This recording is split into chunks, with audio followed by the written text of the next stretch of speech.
Okay, there we go. We're live and on the air. Live and Yay! on the air. Tonight it's SCTV or whatever. Um Satan City Broadcasting coming at you from the Satan City Broadcast Network. Da, da, da, Hey, da, Okla da, with da, da. Red River Rock and Roll. You- Broadcasting in the Tri-City area. I I know the Tri-City area is like Cincinnati something and something else, but that's about it. But it's funny to me because there's like people say the Tri-City area, but they live in New York. So there are different Tri-City areas for different parts of the country. And I'm Yep. always like, wait, what the fuck? Yep. The Take me out. Tri the Tri-City area. Well, like when they say the five boroughs, like you're like, okay, yeah, that makes sense. Yeah, I get that. Not no other city has or calls it boroughs, so it's New York. You know, Exactly. San Francisco, it's the Bay Area. Yes. Which I got so many ads when I was in San Francisco for tourist attractions in the Bay Bay Area. Area, yeah. And the problem I have with that is always going, well, that's a pretty big spread to cover. So where the fuck actually is this? It's the Bay Area, blah, blah, blah. Where is it? In Fulton. That's like an hour Oh. away, dude. You know, My favorite was an ad for like a coffee shop, and I'm like, ooh, maybe we should check that out. And then I found out it was on Snob Hill, and I'm like, yeah, fuck that. yep. Get all kinds of like, yeah, Nob Hill's really weird. You know, hey, Cat Hermit, how you doing? We're doing good. But I love that the name Snob Hill has lasted. Oh yeah, That nickname. totally, totally. It totally has. Like, I feel like, unfortunately, like my area is turning into is turning into like the Snob Hill Annex. But You we know, like to pretend it's not because it's so I, close to the height. I wish it. I wish it was not. I wish it wasn't so gentrified. Because like, what back when it wasn't like 12 years ago, like I was like, well, this is fine.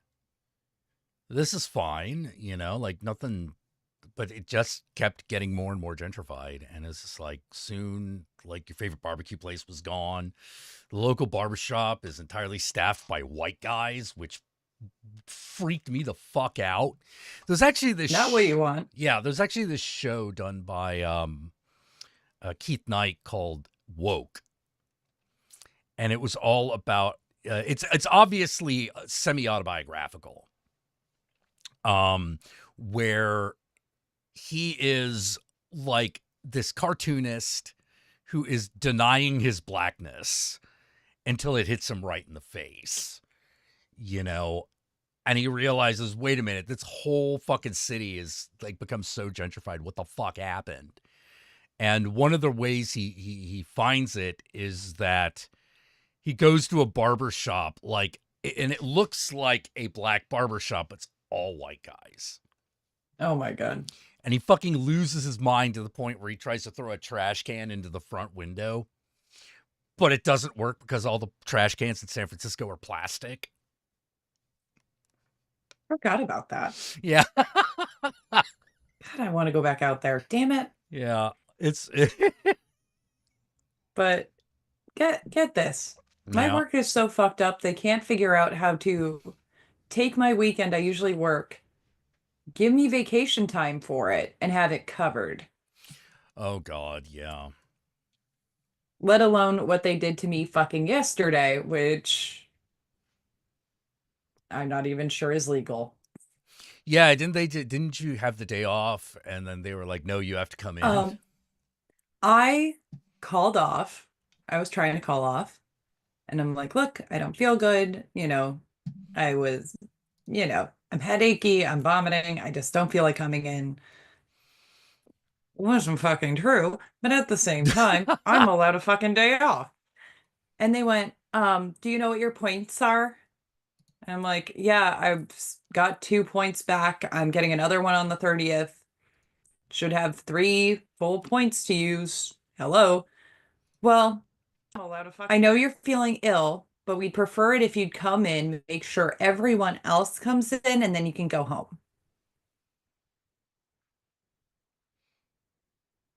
What? So is it still considered a call off? Well, then no, it won't be considered a call off because you are coming in and working for a little bit. But you need to make sure everyone else comes in. I'm like, uh, okay, Deb Spy, hang up. By the way, that is that bitch's real name, so Debs. I don't give a fuck.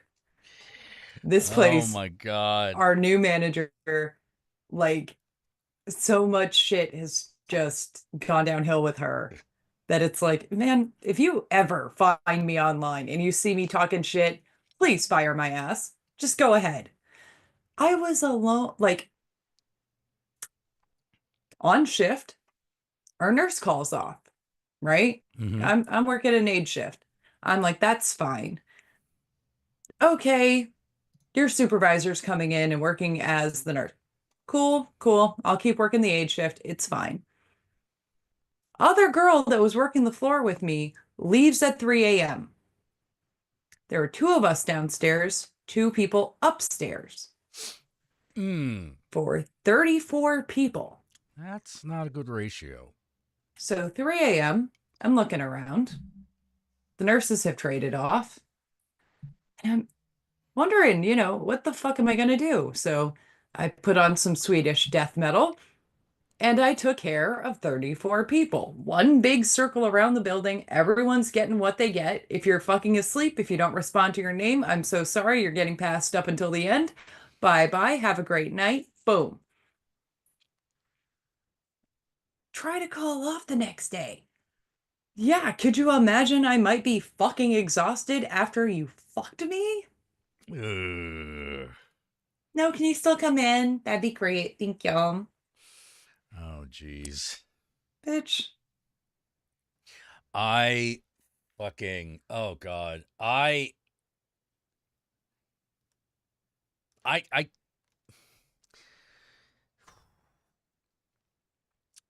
there's certain jobs that I don't know if I'd be any good at, but I know what I would be doing if I had them.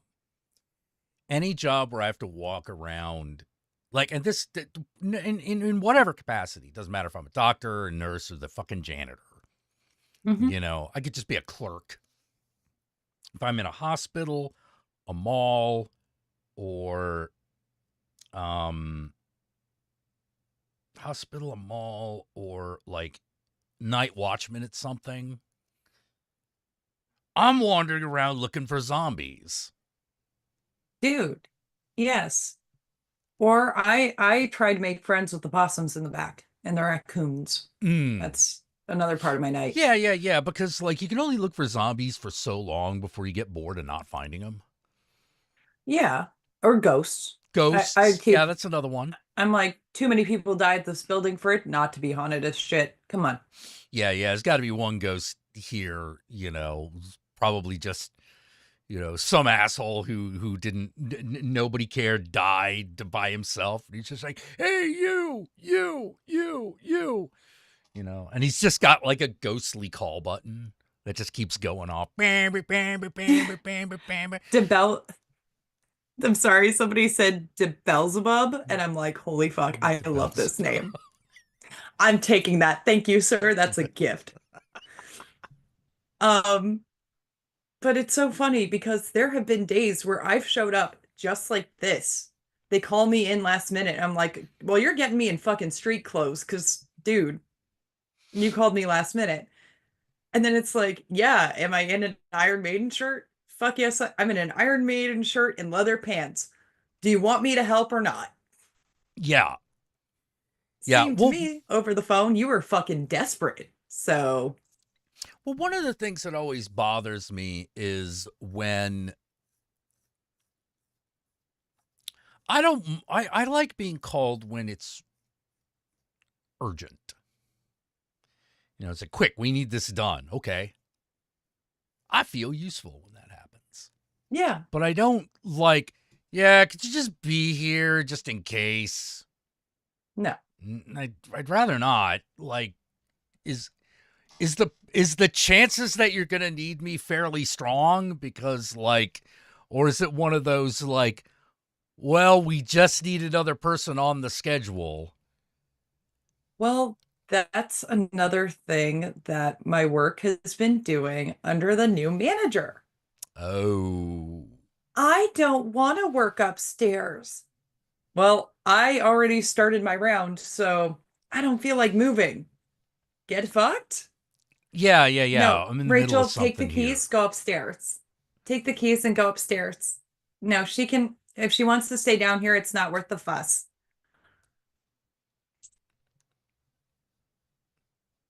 It's not worth the fuss, or you don't want her walking the fuck out.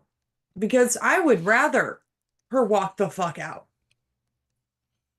There are also It people, sounds like it would be better to say like, could you just do it? Like, she gonna fuck it up anyway. right. You And know. that's what it becomes. And it sucks. But then you also get people who are way too comfortable where they will scream at the manager over the phone until they get what they want. Oh And I'm God. like, I would get fucking fired on the spot. Oh jeez. They're fine. Oh, speaking of creepy places to be alone at night, I saw a movie last night. Josh also saw it, although he saw it separately from me. Called Hostile Dimensions. Now, I can't remember what service it was on, but it wasn't on like a normal one. It was like Tubi or something. Mhm. Tubi or Hoopla or something like that. And the poster lies. The poster is a giant lie because it has a door which does appear in the movie. It has tentacles coming out of the door which appears in the movie, but it also says absolutely terrifying, which is a lie because it's actually not that kind of movie. It is not a it is not it is called a science fiction horror movie. But what it really is it is a science fiction movie. It is a weird fiction movie with monsters in it. It is not scary, but it is actually really good. It is actually a really good movie. It's very low budget. And I say that it is low budget because when you see the first monster, your immediate reaction is not, "Oh my god, I'm scared." It's going to be That would be a good new series. Someone suggested a new series of The Poster's Lies. the poster yeah, the poster lies on this one, like, because it makes it look like it's gonna be like this retro 80s fucking creature feature, and it isn't, but it is a very good movie. No, and me and Josh watched one that was very confusing. I Yeah. cannot remember the name of it, but we went off the poster alone. And it was just like, what in the fuck knuckles is this? It was like a 1980s New Zealand horror film, no notable actors. It's kind of like, hey, we're going to be fucking around with genetic mutation, but also people just have fucking superpowers. What movie It's was fucking. this? I'm trying to remember the name of it. I might have to text Josh. Oh my god. What was the weird ass Tubi movie we watched? And we'll wait for this We'll answer. wait for the answer. It'll either come in the chat or I'll just text you. You know. Tell him he's been summoned and to bring the B-Rex.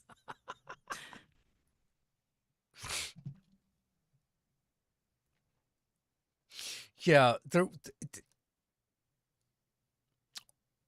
I could also Hostile probably. Dimensions is also it's also a found footage movie. It is a found footage flick. And I saw two found footage flicks last night. There was this one, Hostile Dimensions, and there was another one that came out just yesterday called MK Hex. MK Hexa. And Okay. that one is the two movies actually worked really well as a double feature. because they're both found footage movies about running into like some sort of cosmic disturbance. But whereas like this is a gamer thing.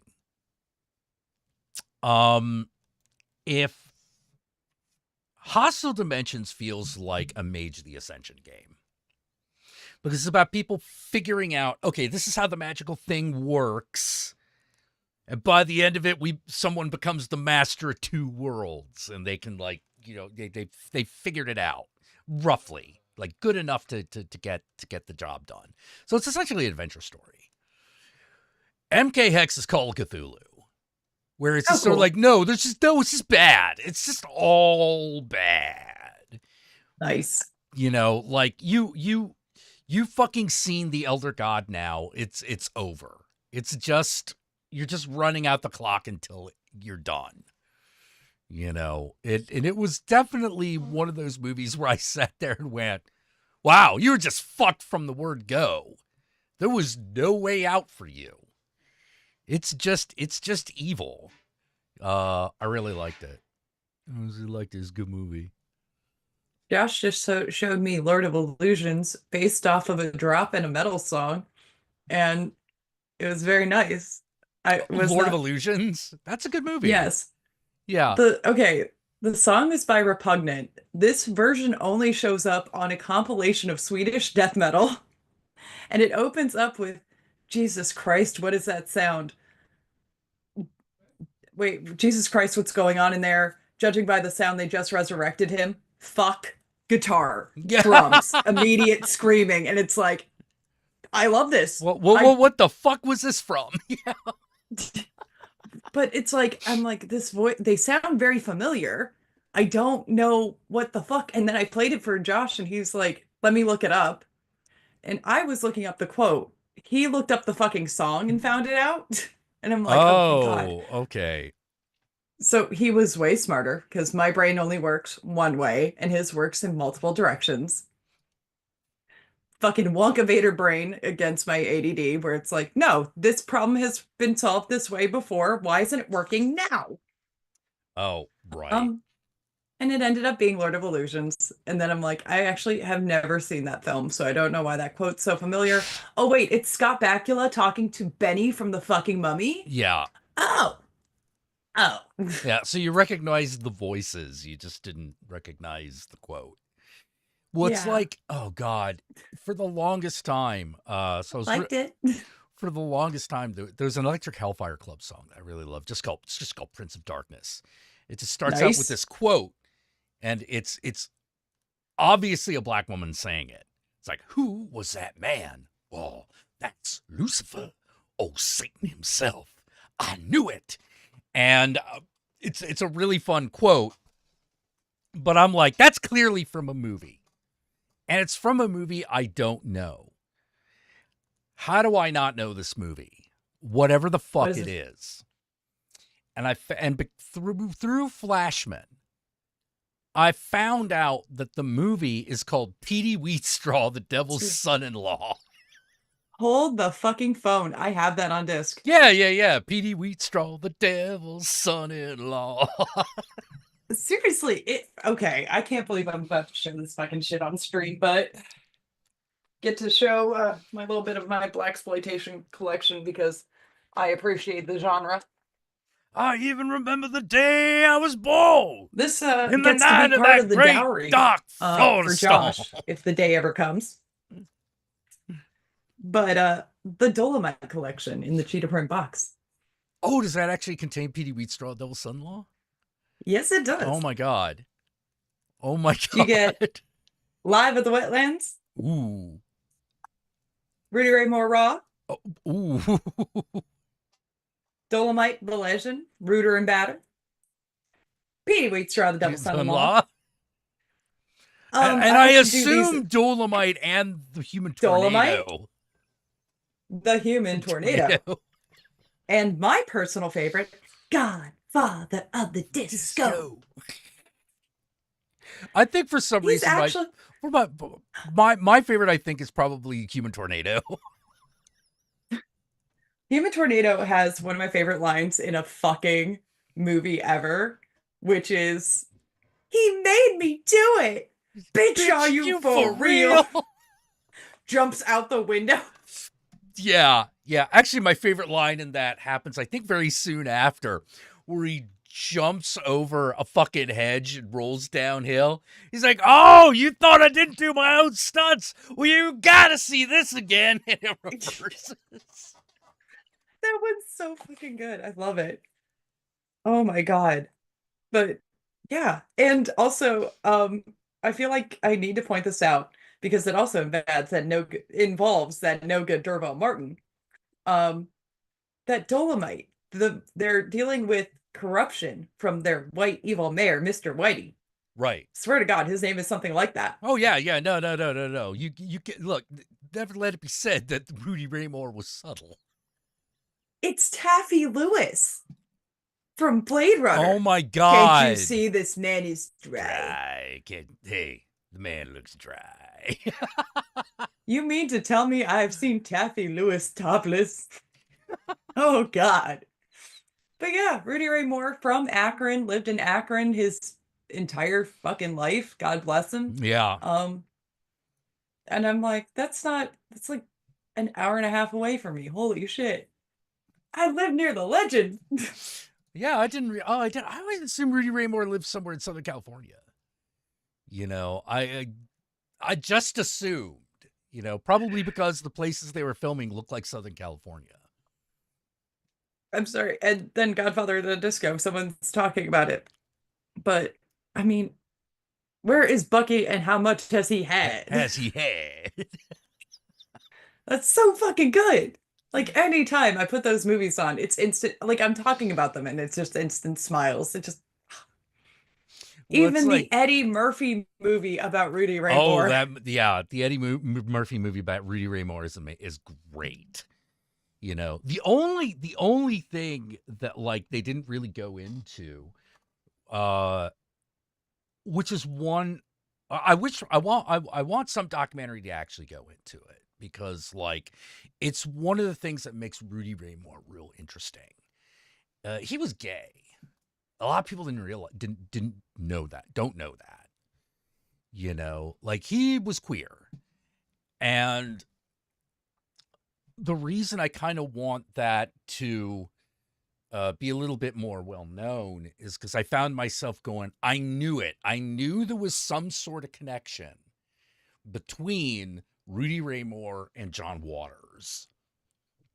You know, like I knew it was there. It was coming at it from a different angle, but there was still that same sort of, nah, fuck it. We're gonna fucking make a movie. We're gonna make it our way, and Yeah. it's gonna be fucked up and weird.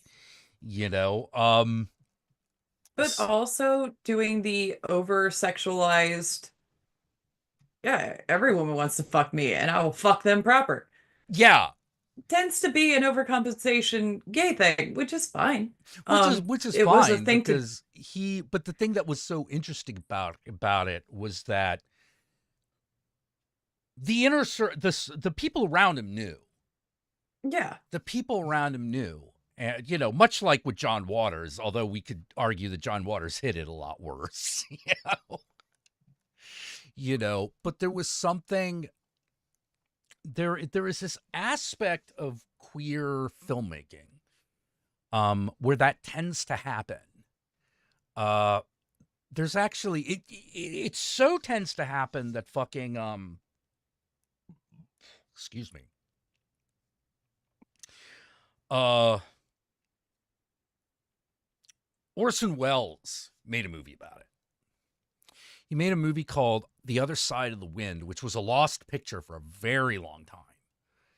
And it is all about a queer filmmaker and his crew. You don't realize that's what it's about until, halfway into the film.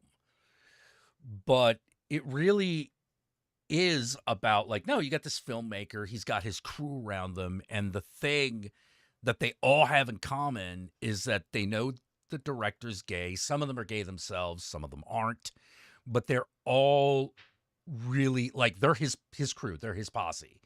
Like there's no argument, you know, You don't, you know, you don't call him a faggot. You don't fucking give him Yeah. shit. Like, and the funny thing is like these are not spring chicken guys. Yeah, these are No, like they're old queers, and there's but still that's that the same feeling of things with like, you James know, Whale had that. yes, Um, yes, very much. That which always is very interesting to me that a white openly gay man made it as a high-ranking director yeah. until he wasn't. Um, and also this happens at work a lot of the time. Roddy McDowell is such a cutie. Bitch, he is not he would not be into you. Oh Sweet, God, sweet no, Roddy.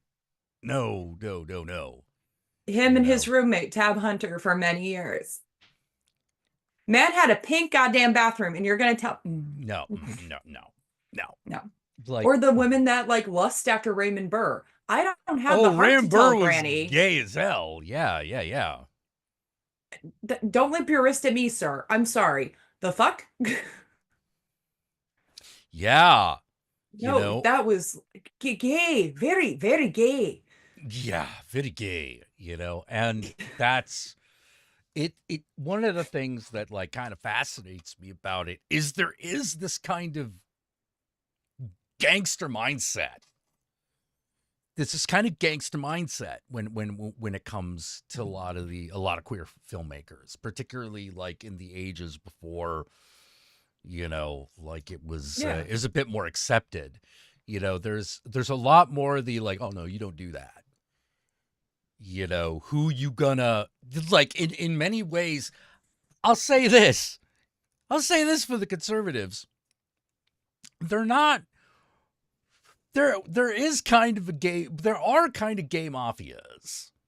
There kind of were. It's just that they didn't doesn't operate the way that they think it does. No. It literally was just groups of gay guys looking out for each other. You Hmm. know, groups of queer people looking and their friends looking out for them.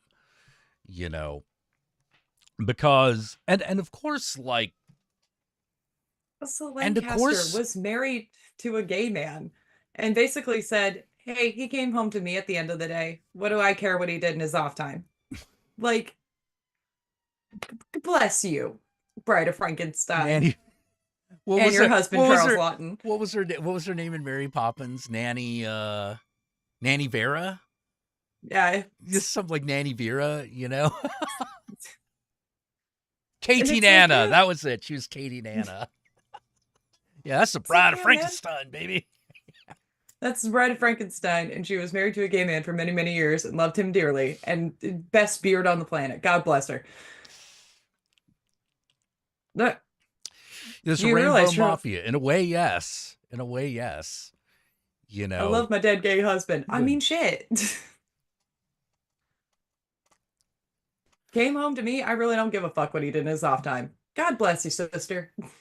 And you Yeah, yeah, shouldn't. yeah. Like, well, one of the things that like is so interesting about these groups of like, you know, filmmakers and their like weird cabals, their weird coteries, is that they gathered a lot of very, very interesting people. Not boring folks. Yeah. A lot of them were just weird. Or these days we would say neurodivergent. You But know, John Waters, Divine, and oh God, I mm, lost her name. Mink Stole. Mink Stole, yeah, And it sounds like they had fun every time they got together. Like John Waters talking about going to different areas outside of Baltimore, going to an office saying, "We don't have any money. Can we have food stamps?" Doing a bunch of those in an afternoon and buying lobster for the crew yeah, because they fucking could. yeah. Mink Stole, and I know her name wasn't Aunt Esther, but what was it? Esther Oh God. something. Oh goddamn. Shit. Now we're John both thinking of it. Waters Esther. Um, was it Ethel? Michael.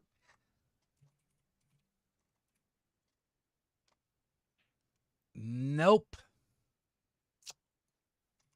Maybe if I just go through John Waters' cast, her face will show up, and then I'll see it.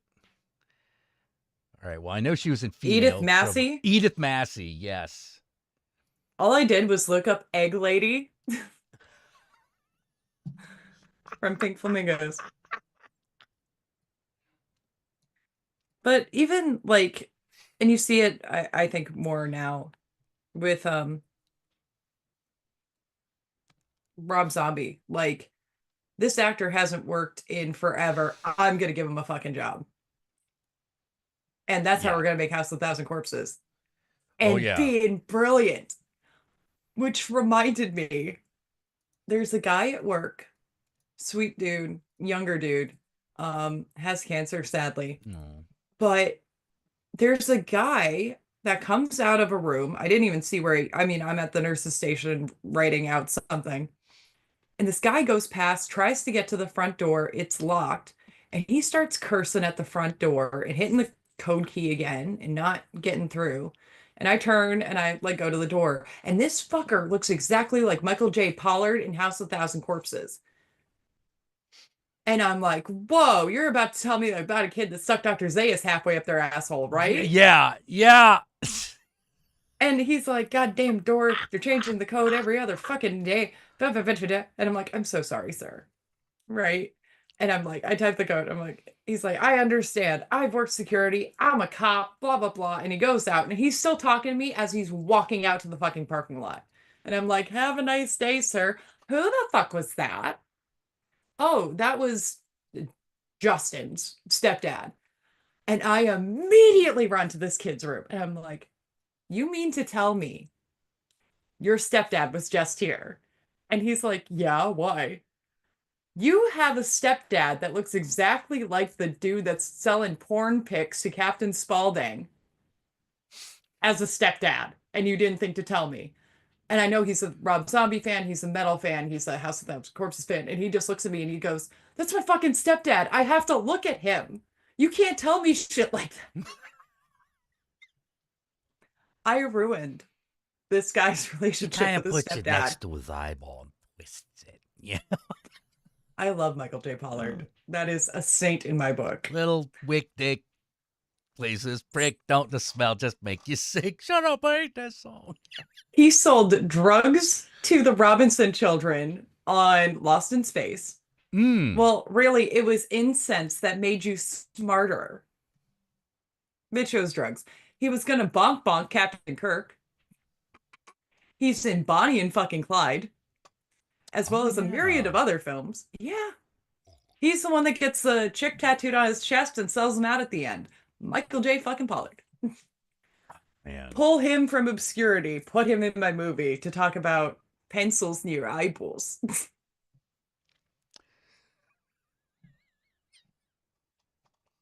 Oh, man. Man.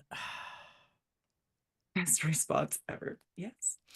Yeah. Like, God, when did he. Yeah, he died in 2019. Mhm. Yeah. Man, I was that wasn't that very, long ago. I was very fucking upset about that. I was very upset about Val Kilmer. And my dad's like, really? And I'm like, that was the first Batman I had a fucking crush on. You leave me alone. I am breaking out the good china and playing Kiss from like played the Batman soundtrack, the Batman Forever soundtrack, and drank out of my little frosted mug and cried. Aw. Oh, man. I Oh. sat through Prince of Egypt for that fucking man. Don't.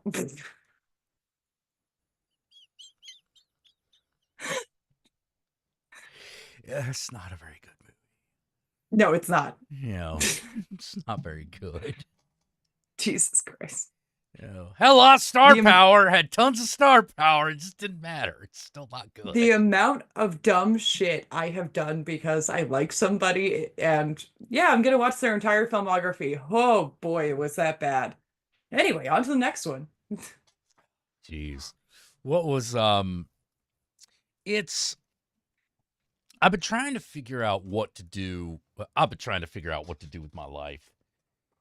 Even though I've already got plans, but it's hard to stick to plans. So I'm trying to stick to the plan, but like the plan is there and I'm not sticking to it.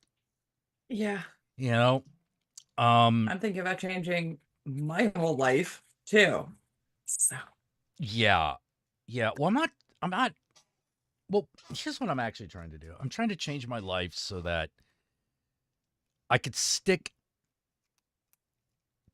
to the current plan.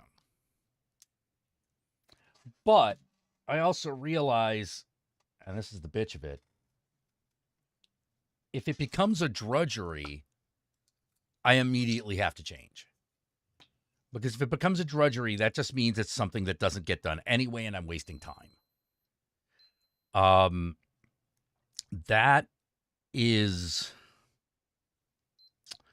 rough because on top of everything, I am clinically depressed. Whoa. Oh, that can't be right. Hold on. Well, watch me take my blood sugar.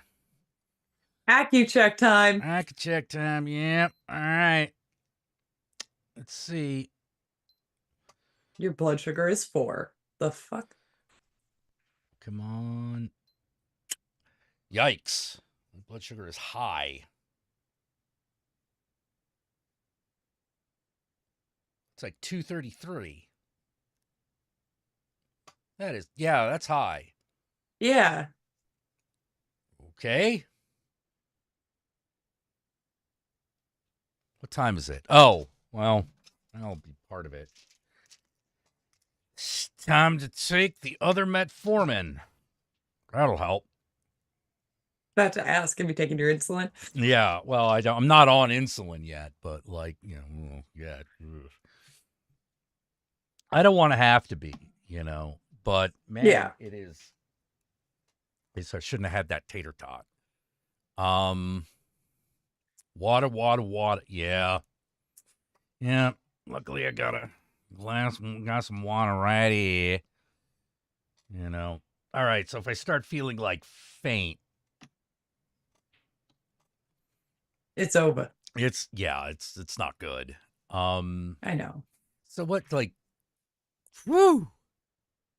Did you eat a Sinkers in your sleep? I don't know what that is. I don't know what a I guess it's sinker is. maybe a donut. I didn't eat a donut in my sleep. I did have it was probably the rice. I had a fair bit of rice earlier. I think that probably is what did it. God damn it.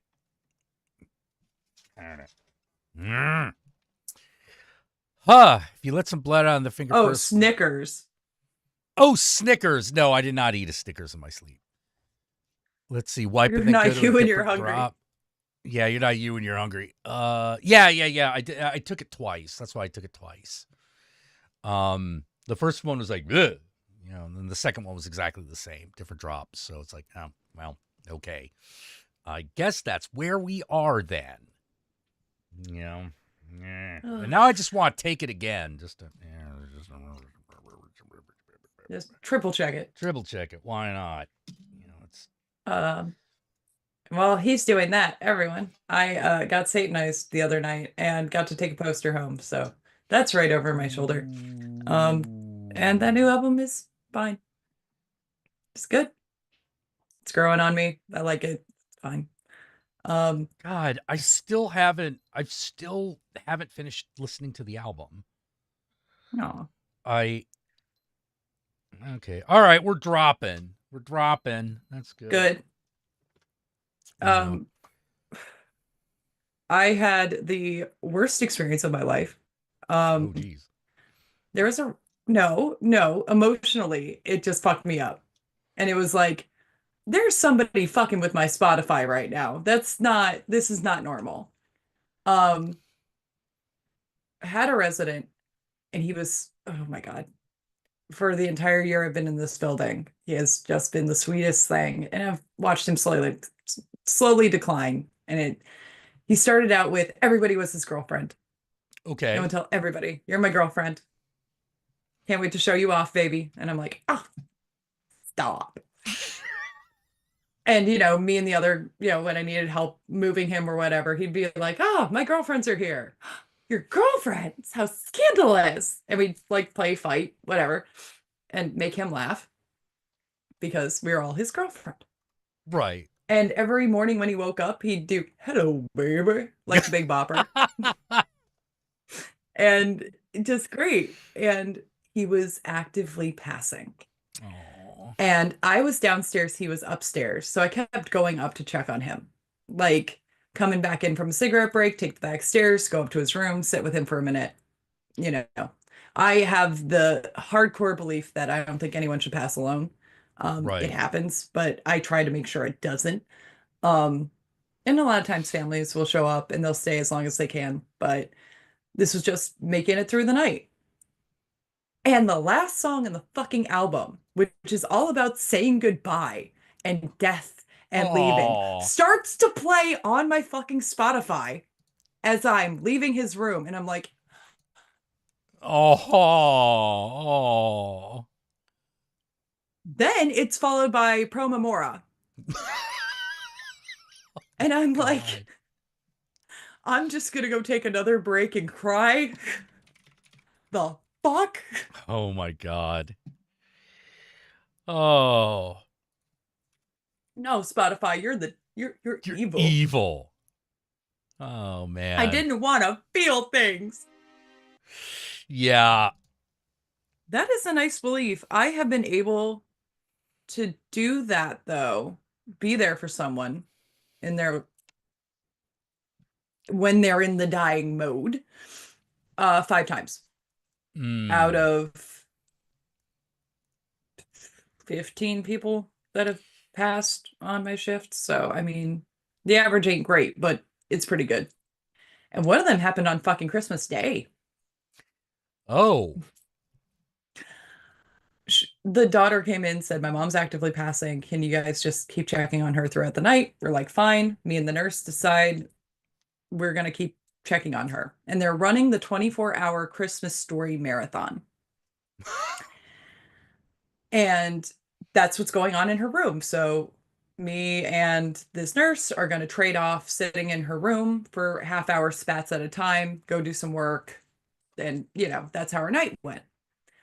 So it's the end of the night, and we're at, you know, the last showing of Christmas Story for Christmas Day or or Christmas Eve, whatever, going into Christmas Day, and Ralphie's about to get the Red Ryder BB gun. And I very quietly whisper to the universe, give me a Christmas miracle, let this woman be out of pain. And then I hear it. And I'm like, Ooh. holy shit. Yeah. Yeah. Yeah. Some of us are. Didn't even say it out loud, whispered it in my brain parts. And I'm like, well, somebody Yes. was listening. Yeah. Well, yeah. Some of us know when that kind of shit is happening. You And it's just know, is like, that's kind of how I see it. Some of us, I actually think that one of the things is that s- uh there are weird little aspects of human. I think that's a puppy dog. I better allow the puppy dog to come back in and be a little shit. yay. Is that a puppy dog? Yeah, that's a puppy dog. All right. You good? So I'm trying to Okay. slap the shit out of your soul. Doggus. Yeah, Do you need outside? Do you need outside or do you need love? Because you could have either. both. You could have either outside or love. Just whatever you do, don't poop on me. That's all I ask. It's all I ask, doggy. It's His all I jeans have holes in ask. them. Don't do it. Yeah, I just said your jeans have holes, so he should not. yeah, don't. Yeah, please don't. Please don't. I got them ripped hole jeans that are no longer in fashion, so I got them cheap. Doggy. But like, I think there are a lot of weird things about human perception that we don't really. Understand. We either don't understand or we don't value it. Like Yeah. we definitely don't understand some things. Like some people are for example, well more attuned to animals? Do you have a good idea of what an animal's mental or emotional state is better than others? And I think some people are like a little bit more attuned to The people ether. passing, people passing or about to pass than Yeah. others. It all seems to be whatever it is we our minds predispose us to pay attention to. Okay, yeah, you can be on the bed. You can be on the bed if you want. Just don't poop on things. That's all I ask. And don't fart in my face. I still haven't forgiven you from the last time. Just dog farts is other levels. You know? Every time he stops, I'm like, you good, bro? Don't you fucking fart in my face, bro.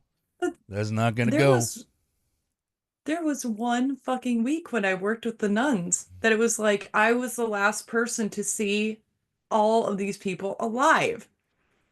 To the and it was like, yeah, Rachel worked her last shift with her. Oh, By the time report jeez. was finished giving, woman was gone. But there was one woman, and it's like I had met her once, I had taken care of her once, so I felt obligated to say, hey, it was wonderful to meet you and take care of you. You know, go go be on your way, sister. And I heard the last breath as I was leaving the room. And I'm like, you've got to be Ooh. fucking kidding me. Yeah, yeah. See, I'm not that attuned to people dying. Like I I recognize people's emotions. I recognize when they are in pain, and I would rather and I have this philosophy of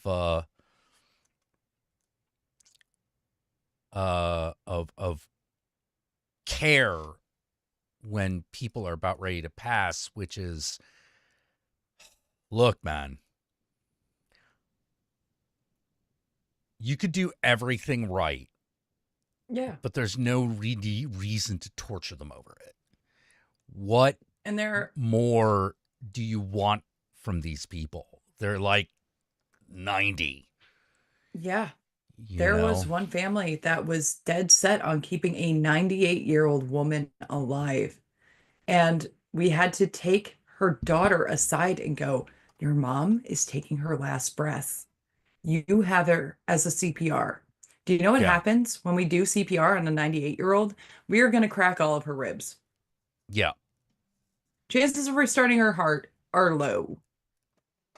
Let her go. Yeah, yeah, Let her yeah. go. Yeah. You want to let it But go, people, and the and the other thing is that I've noticed that a lot of people who can't let go are also the people who can't grieve the worst. They just can't deal with the emotion.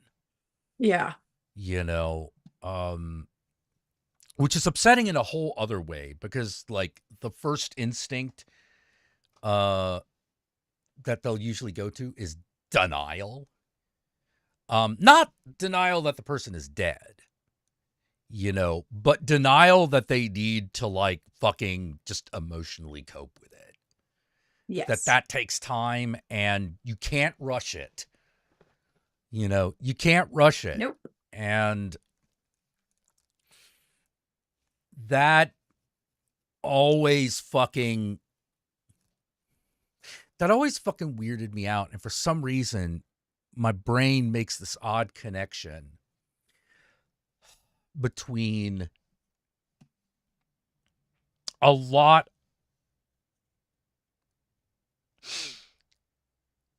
in my opinion, really conservative people have we don't consider this a mental illness, but it is, in my opinion, which is the desire not to deal with emotions is a sickness. It's a massive sickness, because if you're unable to sit with your emotions and find some sort of like equilibrium with them, you go It'll eat you into alive. all these other areas of that we do recognize as mental illness. and they're really bad. Like, for example, I consider hoarding really bad. I consider it bad, you know, because it's one thing to have your collection. It's another to be like, I can't walk up the stairs or I can't Yeah. make it to the living room.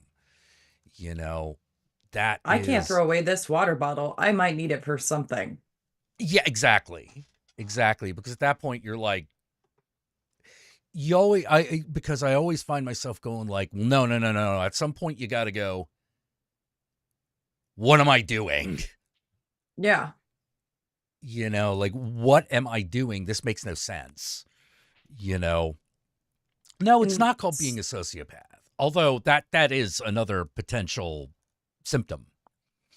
But like, I don't I don't think most hoarders are sociopaths. I think some of them are. I've seen them. yeah. I've met them. But But a lot of them are just people with an inability to experience anxiety. To accept anxiety. And that always worries me. That always worries me because I see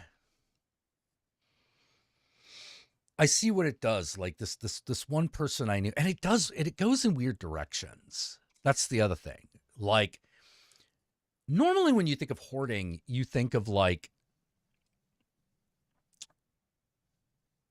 oh, well, these things must have a lot of emotional value to these people. No, no, that's not it. It's not like each one of these fucking pieces of like garbage are their children. no, and we're dealing with that with one of our residents right now. Oh, But it's so weird. And when we found it out, we had to question her entire history before she came to our facility. But I found a binder filled with all of the menus, daily notes, like they do like a daily newspaper, activity sheets. She was saving everything, and that's including the plastic tubs they give you from the hospital that are filled with little mementos and little things. She saved Cheeto wrappers, like bags of Cheetos, nicely folded in a drawer. And I'm like, can we please, like, she's having hoarding behaviors. And they're like, what? And I had to very nicely ask, can I show them the binder? And she freaked the fuck out. yeah, yeah, yeah. She knows that that's weird. They know it's weird, Yeah. you And I'm like, can know? I show them what's in this drawer? No. And I'm like, okay. And I'm like, that immediately should tell you guys we got something going on here. Yeah. Yeah. Well, then they've moved her down to you can keep 2 buckets of stuff on the bed with you. Okay. Well, she was a hoarder and then she got evicted and then she was homeless. Let me guess. Was So she the evicted? Was hoarder, she evicted due to the hoarding? Like they were just like, no, yes. you're out of here. No, we have So to. the hoarder lost her entire hoard and then ended up with us. Oh, jeez. So it's starting back over. Yeah, yeah, yeah. And that's how you know it's a mental illness because you're like, this absolutely makes no sense. You lost your house and Over this. over this, and it wasn't like they just came in suddenly. They don't just evict people from a house suddenly. It takes a long time to do that. No, you stopped making payments on your house, and then people did wellness checks because you weren't answering the phone because you couldn't find the phone because it was lost in the hoard. Ma'am. Yeah, I have one of those.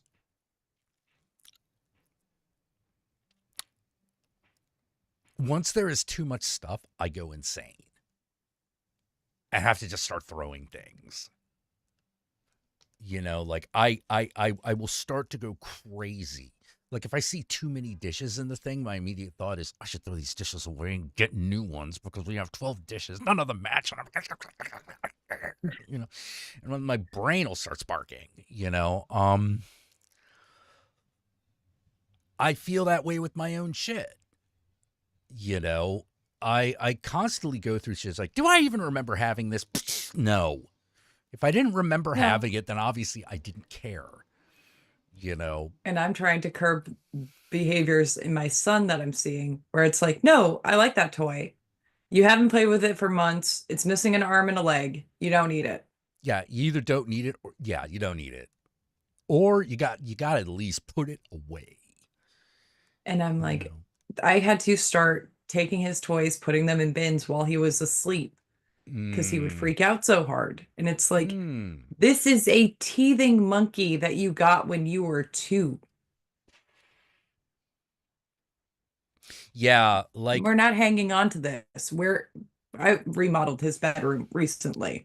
So a bunch of random toys came up. And then he's like, oh, well, don't throw away this wooden cow from a set I don't have anymore.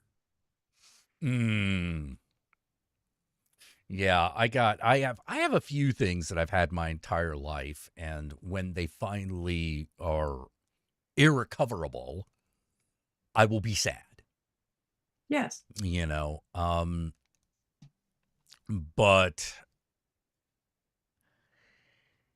yeah, I don't know what it is. I don't have the need to hold on to too much stuff so much as I am bad at knowing where to put it away.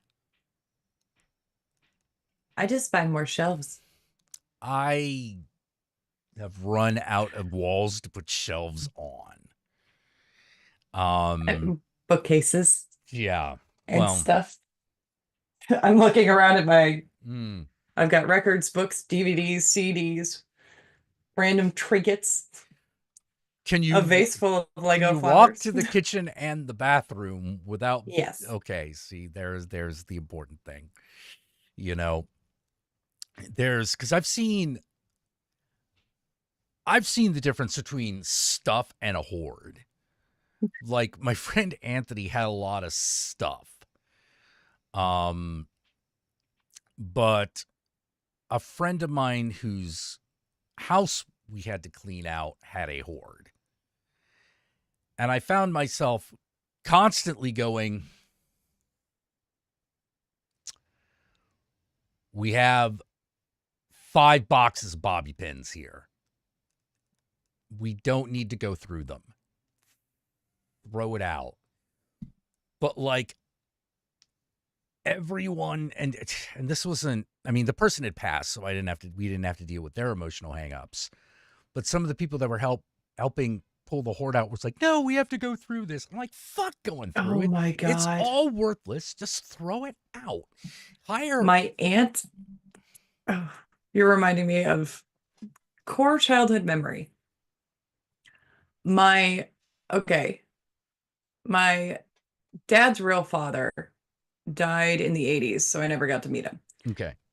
His stepdad passed in 93, so I was a baby, but this man adored me.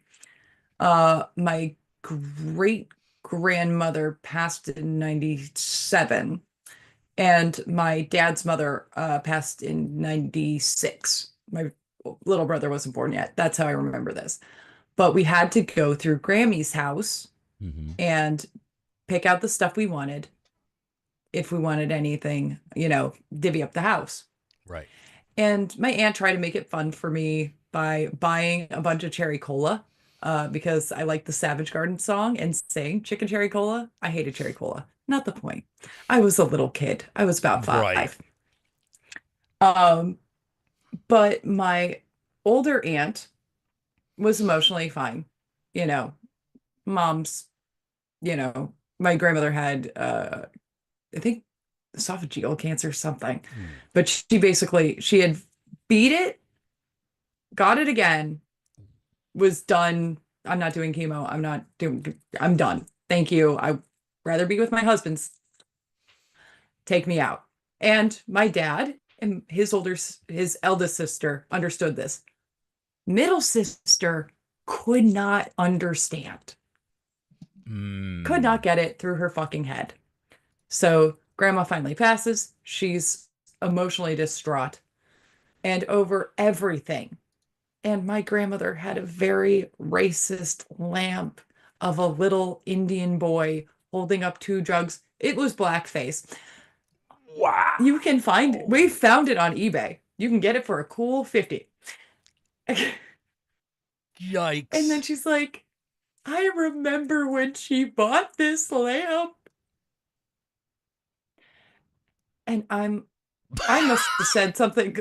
I must have said something out of pocket because she really started to cry. And my aunt went, do you want to go look at grandma's jewelry and take some of that? And I'm like, yes, take me upstairs. Let me raid the jewelry drawer. I don't want to be here crying over racist lamp. This is weird.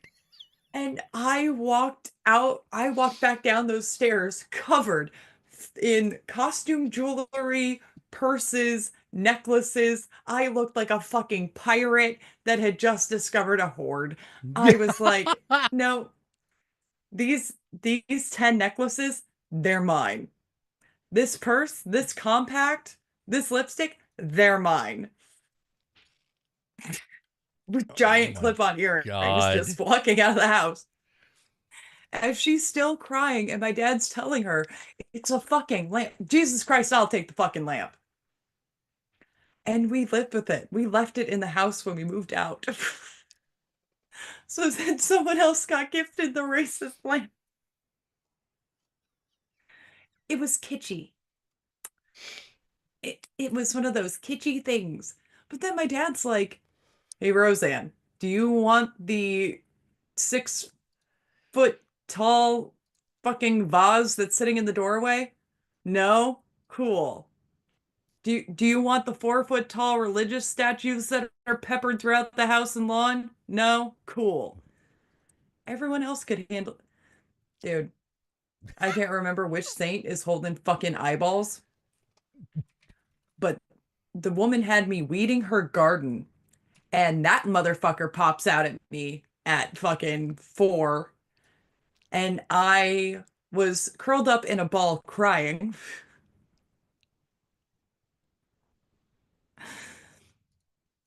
You And then my know, dad had to have words with his mom about that. I just realized what I need to get Yogi for his birthday. Ooh. I need to get him a glow in the dark Virgin of Guadalupe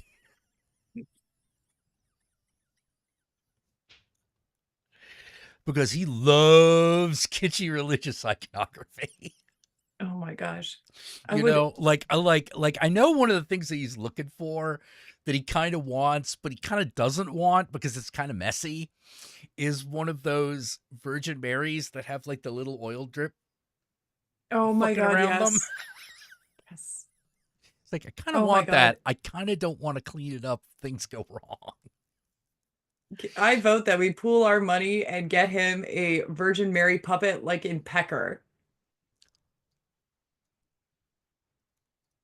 Oh my Holy Ghost, god. Holy Ghost. Virgin Mary puppet. Oh god. Oh god, I can't find no, not Virgin Mary puppy, which apparently is also a thing you can get. Huh. Okay, puppet, that's better. Biblical Mary puppet. There we go. Here, have this. Happy birthday.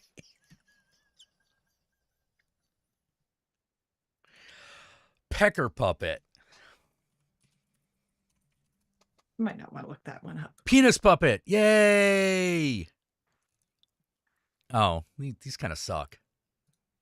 The irony is not Oh, lost on me. I actually have Our Lady of Guadalupe statue in my house right now. Ooh. Ooh. Does it It's tiny. I can go get it. is it And I will. okay, all right. So I can show off that I've got. I'll fucking send it to On him. Etsy, there's some Jesus. Virgin Mary neon signs.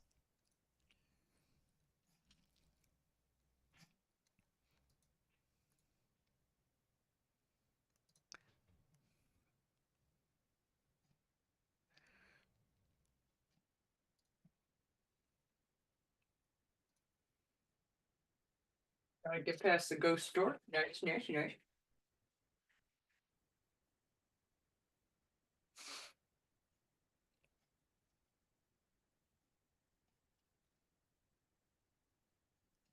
Ah, take a good hard look. It's beautiful. Oh my God.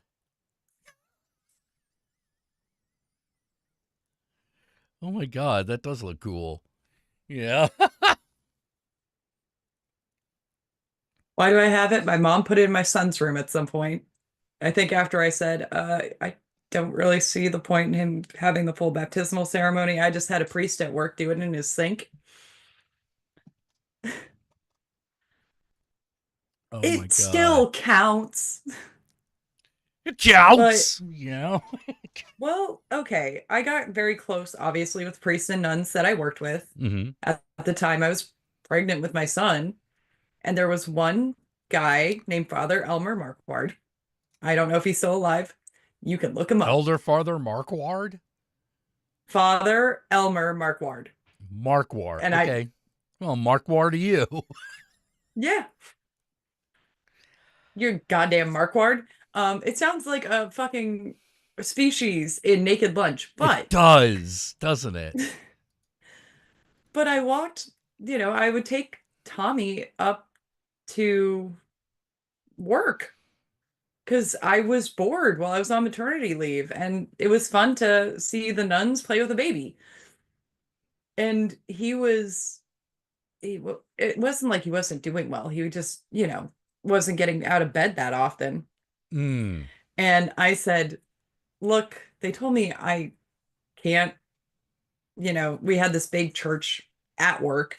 And I'm like, they already turned me down for having my son's baptism in there. But if there's anybody I want to baptize my son, it's you. So do you think we can make this work, Father? And he said, come over to the sink and filled it up, bless the water. It was just me and him. And I'm like, this is the way I kind of want everything in my life. Not too many people. I don't want to fuss. I don't want to party. Bless the kid. Be done. None of the Catholics in my family can give me any shit. He's baptized. I don't have the paperwork, but he's baptized. Because I'm not raising my kid in the fucking church. Yeah, yeah, yeah. Just It's a miserable fucking church. There are some reasons why I'm walking around with a fucking hack sand patch on my jacket. There's a reason there's a ghost bumper sticker on my fucking car.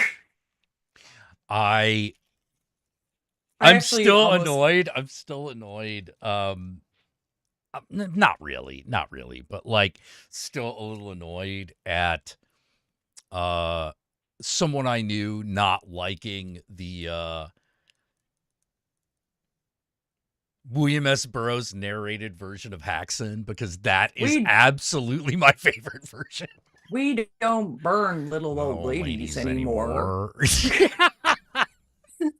Me and Josh just watched it the other night and just had such a good fucking time with it. I Yeah, love that it's movie more than anything. yeah, yeah. It's just it really adds something.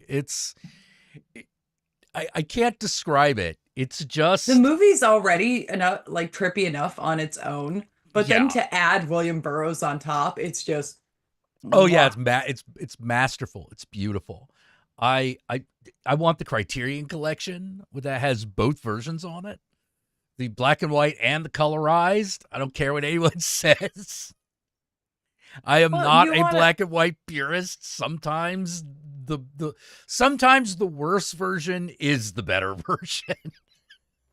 they got it right with their little Swedish documentary back when they did it. Yes. Um, how nobody has, we talk about people doing remakes all the time. I'm not saying, but I'm saying if someone could do a modern version of Haxan, I I'm not mad. But yeah, I when I was in line at the Satanized thing, the ghost release party, somebody was wearing a shirt that said ghost cured by religious trauma, and I'm like, fuck, where did you get Yes. that? Me too, bitch. Shit. Nice. Nice. Let's see. Oh, I could get the Hacks on Blu-ray from Criterion, which has that version. Has both versions for $30. Oh. Or I could watch it on the Criterion channel. Oh, wait. Yeah. Or I could buy it. I've been missing like physical media lately. You know, because I realized I didn't like. The fuck is this? The fuck is what? I don't know, but it's a version of Cinderella where she's almost like, the hell Oh, is is it this? Cinderella and the Three Chestnuts? No, I think it's an ad for like a streaming service that's done like a Huh. Cinderella cartoon. But I can't tell you what the Movie Phone. It's for an ad for Movie Phone. Okay, I don't know That why. still exists? I don't know. This is something on Instagram, so it could be, it could not be. Um, it could be a real thing. It could be a fake thing. I don't even know. I don't even know anymore. All I know is my ADHD compelled me to look at it. It compelled me to look at Ooh. it. Oh, what'd you find? Someone in the Victor Necrofunk said replace Burroughs with Tom Waits as the narrator in the remake. Holy shit! I would totally watch that. I would and we only keep No, the we they kind don't of burn. we don't burn little old ladies anymore. You know, just to have the two versions, one where you got William S. Burroughs. We don't burn little ladies anymore. Or the Tom Waits. Yeah, we don't burn little old ladies anymore. What's she cooking in there? There. You know? And then they ask you to come over, and then Satan just asks you to kiss his ass, you know. That's just the way it is in the music industry, you know. I wouldn't want Lucifer himself banging at my wife's window, but to each their Their own. own. You know, each their own. God damn it. Oh my god. Yeah, that would be pretty good. Do I? Oh my God. If I have it on my bed, I can't wait to fucking do this shit. Like I we do. couldn't do it now, but the other guy that would have been great would have been Leonard Cohen. Yes. Fuck. No. We were talking about Tom Waits, and We immediately don't my brain burn went to David. little old ladies anymore. We don't know why we worship anymore. Like it just like Leonard Cohen would just sing the whole thing just slightly off key. Yes. It'd be perfect with just like guitar. Yeah. Yeah. Like perfect. Beautiful. Um, but my brother got me a kazoo. Just for shits and giggles and to be annoying. But we were talking about how for some reason went back to doing our David Lynch birthday party. And then we were doing Tom David Lynch's birthday party soundtrack picks played on kazoo by a little person. We're like, that would be part of the David Lynch birthday party. But then we started like, I can do a mean version of In Heaven on this fucking thing, but I won't because it's annoying. Speaking of Cinderella and the Ugly Stepsisters, it was great. I haven't seen it yet. You liked it, is what you're telling me, though. Yes. Okay. And I mean, then it looked like a movie I was going to really like, but just haven't seen it. Joker 79 liked it as well. So good. I was it even play? Is it even playing in my area? You know, because I didn't see any. I didn't see any theaters advertising it. I mean, I might have to wait for streaming. Showtimes, Roxy Stadium. That's in Santa Rosa. Okay, so like this thing had a very limited release, even for my area. Good But it Lord. was good. Near San Francisco. The nearest one is in Santa Rosa? Damn. Okay, yeah, no wonder.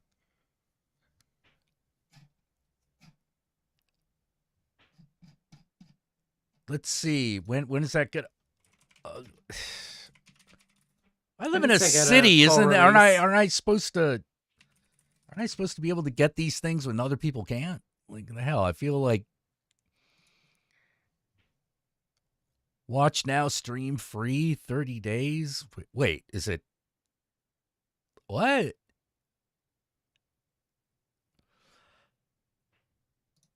Is it gonna? No, it's not.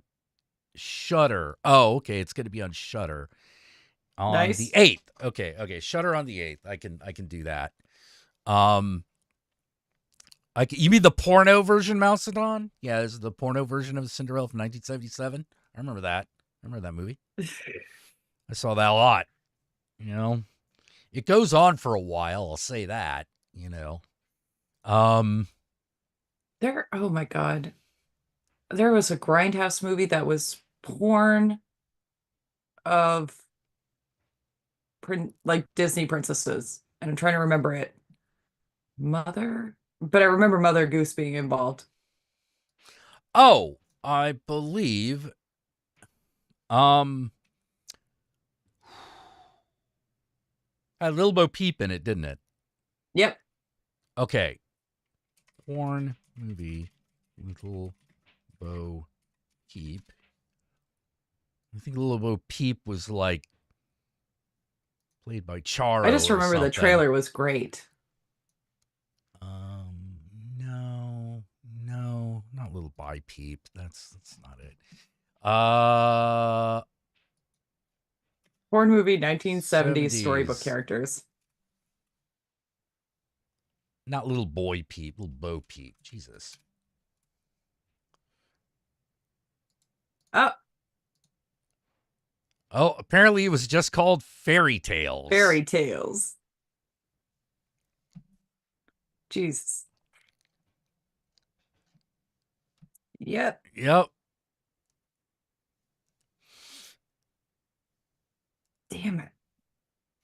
I mean, I'll be honest. I can just throw on a compilation of Grindhouse and, you know, porn movies get lumped in, and Yeah. that's fine by me because all these trailers are fucking amazing.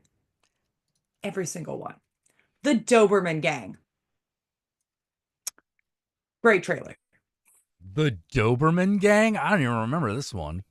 Oh my God, look it up. Okay. Pull up. Let's get footage. Cambot. Doberman Gang trailer. All right. Hold on. And mute my mic so I can watch it too. Do do do do do. Do do do do do. All right. Here we go. Ma Barker. Closing time. Ma Barker enters the bank, crosses to the security guard, the only one they've got. Now she'll station herself so that she can cover him. Clyde enters the bank, covers the rear. He'll deal with the customers when the time comes. Nobody gets in or out without dealing with Clyde. Bonnie comes in, crosses over there, and takes care of the bank officials at their desks. Pretty boy Floyd comes to this window, gets up on the counter, and deals with everybody at that end of the room.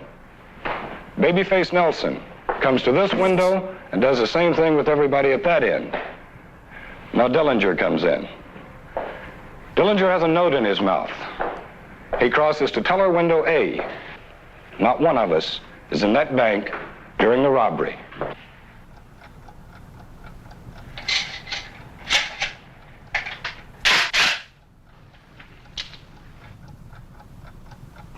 Did you bring my Maalox? Yeah. Okay. Go.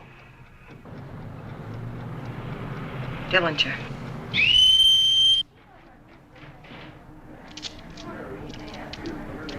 Ruff!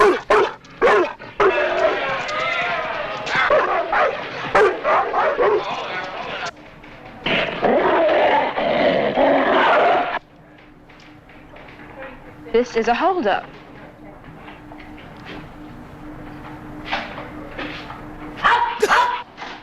The Doberman Gang. 6 Doberman pinchers trained to commit the most incredible caper ever conceived. The Doberman Gang. 6 savage dobies with a thirst for cold cash that leaves banks bone dry. The Doberman Gang. Bonnie and Clyde, Babyface Nelson, Ma Barker, Pretty Boy Floyd, John Dillinger. They ain't in it for the dog biscuit. Hightailing it to their hideout. Who says you can't teach a new dog old tricks? Clockwork canines, trained to rip off banks with mechanical precision and rip up anybody who gets in their way. See the Doberman Gang bite the long arm of the law. The Doberman Gang. Exciting family entertainment. Rated PG.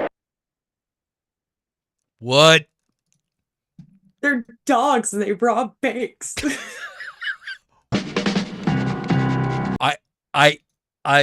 Oh, okay. I'm just saying, the gems. The things that people are like, what if we made a fucking movie about dogs that rob banks, man? I don't know what to say about that. They call her One Eye. Another great They call trailer. her One Eye is great. They called her One Eye, then ran for their lives. Oh my God. They took her body. They took her voice. Let's see. Frigga has taken some of our offline clients. They called her One Eye trailer. Okay, is this the real trailer or is it the bullshit trailer? It better not be the bullshit trailer. It's so hard to tell sometimes. Okay. It really can be. Yeah. All right. So I think I found it. All right, it starts with the slow-mo. Okay. Oh, whoops.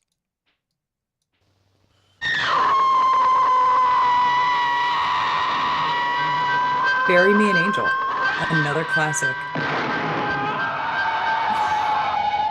When cruelty knows no bounds, when evil knows no limits, revenge strikes with its most frightening power. They called her One Eye, then ran for their lives. We've got a peck of trouble. Frigga killed one of her regular clients yesterday. Yeah, underappreciated. And I'm Yeah, betting she's oh, up to very, getting very. us. They defiled her beauty, they robbed her of speech, they brutalized her body. And when they had finished, she used what was left to repay every blow with her own terrible kind of revenge.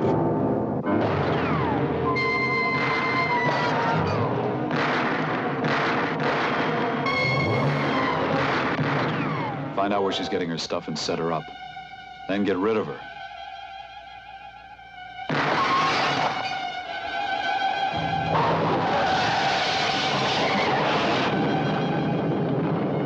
Your most fearful nightmares, the most cruel sights you have ever seen, cannot match the shock of this motion picture experience.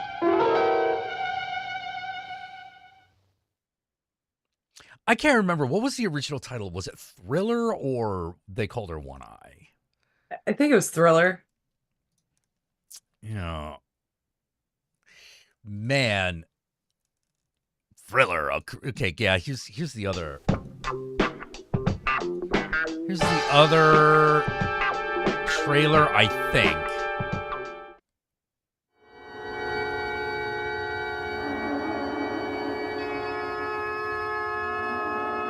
Oh, no, I think this is just the trailer for the Vinegar Syndrome release. That's not bad, just not what we're looking for.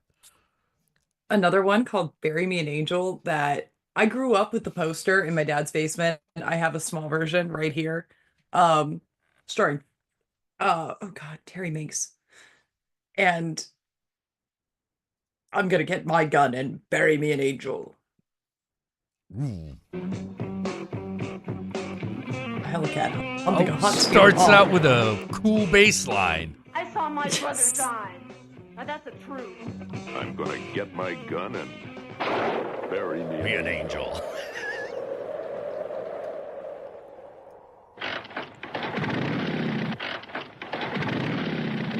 A howling hellcat humping a hot steel hog on a roaring rampage of revenge. Twisted Dude, by like, on a roaring rampage of revenge. Like, I don't know why I love that shit. I kind of miss that, like, era of, like, movie trailer voiceover. Yes. Where they would just say these ridiculous things with a straight face. You know, a rip-roaring, rousing revenge romp. You know? And it gets referenced in the weirdest place. Yeah. Because that is where Quentin Tarantino got they said I was on a roaring rampage of revenge. Well, I roared and I rampaged. It's like, Quentin, I know what you're stealing from. Yeah. You know, you already took from Switchblade Sisters, but... Oh, Switchblade Sisters. That movie... The best part about that movie is the fucking trailer. Oh, yeah, absolutely. Like, the actual movie is not that great, you know, but I'm not going to say it's not required viewing. I'm just going to say, you're going to be like, This isn't what was on the tin. Yeah, well, yeah, right? Because you think it's not like a, oh, God, what's the name of that dude? It's not Russ Meyer. It's not like a Russ Meyer or Jack Hill flick.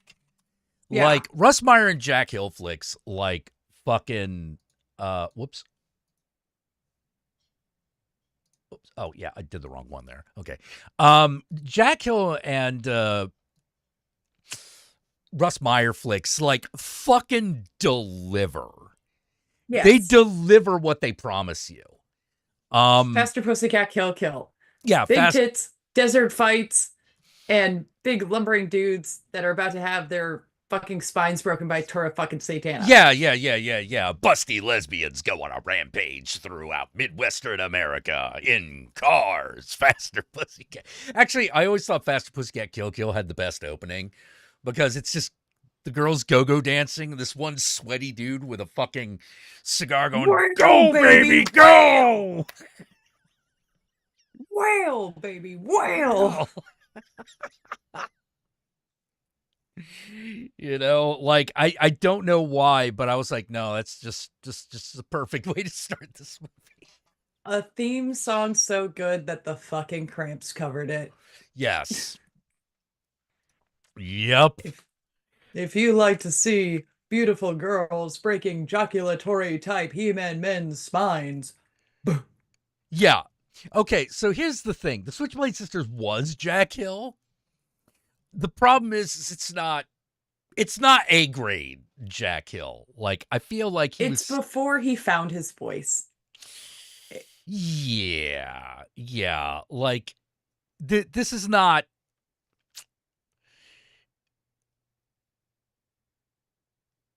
Well, it ain't Foxy Brown. You know, it ain't Coffee. It ain't the Big Bird Cage. We'll put it that way. Big Bird Cage is so good. Which, for some reason, talking about... I mean, it's not even Spider Baby, for fuck's sake. No, it's not. But that just reminded me of another thing. Mack Truck Turner. And people using fucking shit from movies. Nichelle Nichols as a female pimp talking to a bunch of girls is fucking hilarious because it's a hurrah talking smack on these girls, and you can find it on YouTube. That is not the point. Doesn't fucking Isaac isn't Isaac Hayes also in that movie? Yes, Isaac Hayes is Mack Truck Turner. Yeah, yes, I thought. Okay, Isaac Hayes is Truck Turner. Yeah, but Ahura going, "Take off that jacket, you chunky whore." Amazing. But then, now go out there and shake your asses proper. You hear? And there's nothing like watching that movie and then hearing it in a Rob Zombie song and you're like, oh, fuck, this guy's cool. Damn it. Yeah. Damn it, now I'm convinced. Fuck. He knows everything. He sees all. He knows all. Oh, geez. Well, it was one of the reasons I really liked, there are two bands I really liked for their samples. One was My Life with a Thrill Kill Cult, which so good. Yeah, so good. Alone. Yeah. you know, that band name alone, and you're like, what was it? Oh, it was like 3 gay guys and two queer girls singing about. Did a band? It's a band. It was a band. They're still around. They still occasionally tour. But they would sample all of these movies. Yeah. There was, I forget the name of the damn song, but there is one song. It starts with "Try me, I get funnier." You know, and there was a oh god, what was it called?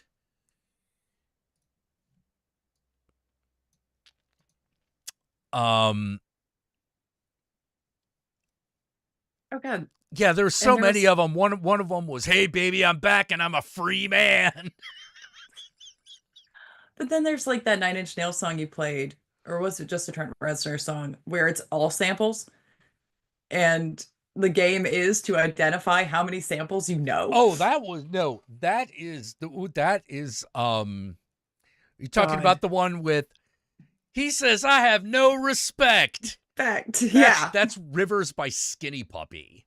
Yeah. Oh god, the lyrics are it's Ogre. All samples. All the lyrics are, it's just samples the entire way through. I want to apologize personally to Ogre because I've met him and he said I was a cool lady with a 60s face. Aww. God bless him.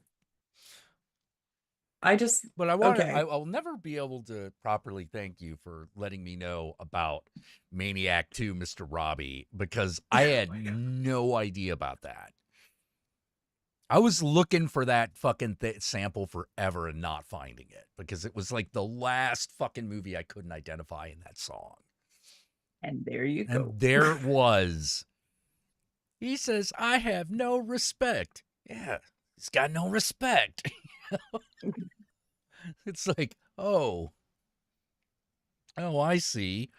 Those are 2 samples put together. They just both have to do with fucking Rob Zito. Respect. You know, Frank Zito, or AKA, god damn it. You know the name of the actor. I know you do. Joe Spinell. Joe Spinell. Thank you. Wait. Do I know the name of the actor? Oh, well, yeah. Let me just, let's think about this real quick. Oh my god.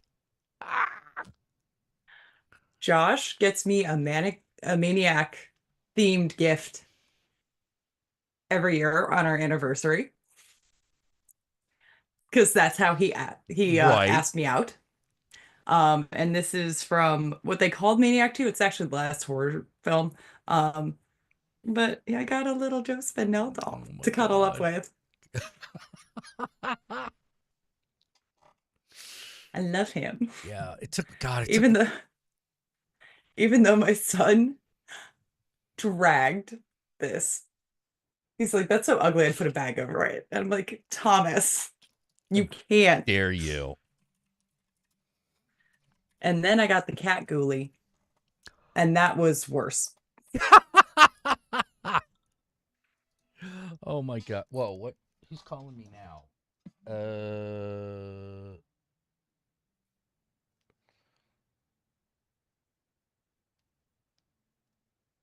Oh, okay. All right. Now just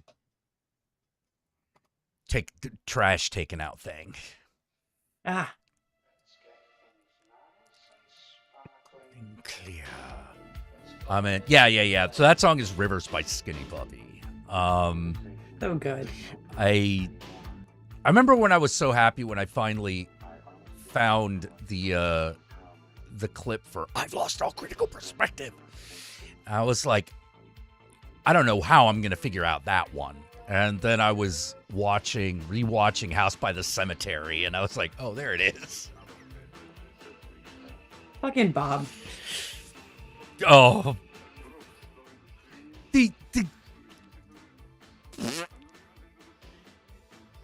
Yeah, that movie would have worked a lot better with a better voiceover actor.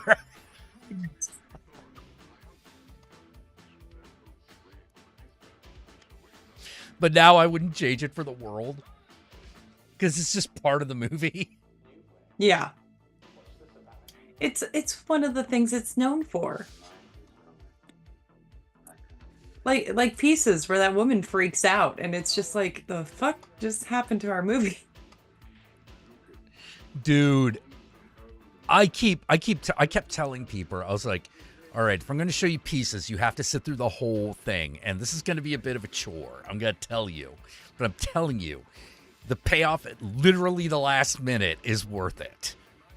And we did, in fact, have one guy bitch out at 5 minutes to the end. He's like, that was the worst movie ever. And we were like, yeah, because you didn't see the last 5 minutes. The last 5 minutes make that movie so much better. And Oh, you feel yeah. like you actually... I miss movies that made you feel like you sat through something. Yeah, Like, yeah, you you're experienced it. rewarded. You're rewarded for your patience.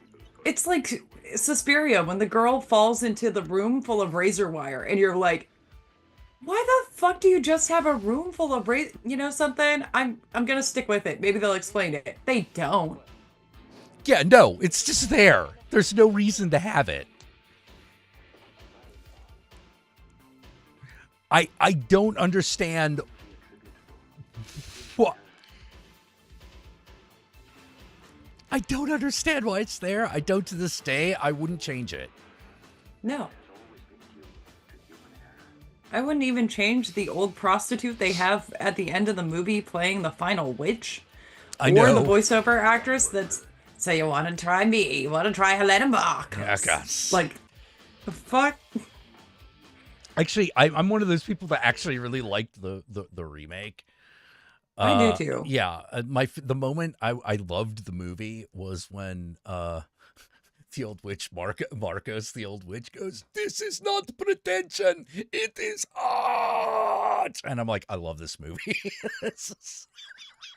Well, and that was one of the first, like, I can't believe you're watching this with your son in the room. What the fuck is wrong with you? With my mother. Now, keep in mind, one of the first days I had my son home, we watched Texas Chainsaw Massacre, and he didn't wake up. And that's when I knew I was the horror mom and he was horror child. I'm like, if you can handle, like, chicken noises and chainsaws and you're just gonna fucking sleep through that, fuck yeah, man. But I put on Suspiria and was going about my day with him on the couch next to me in his little car seat because that was his favorite place to sleep. And what are you doing?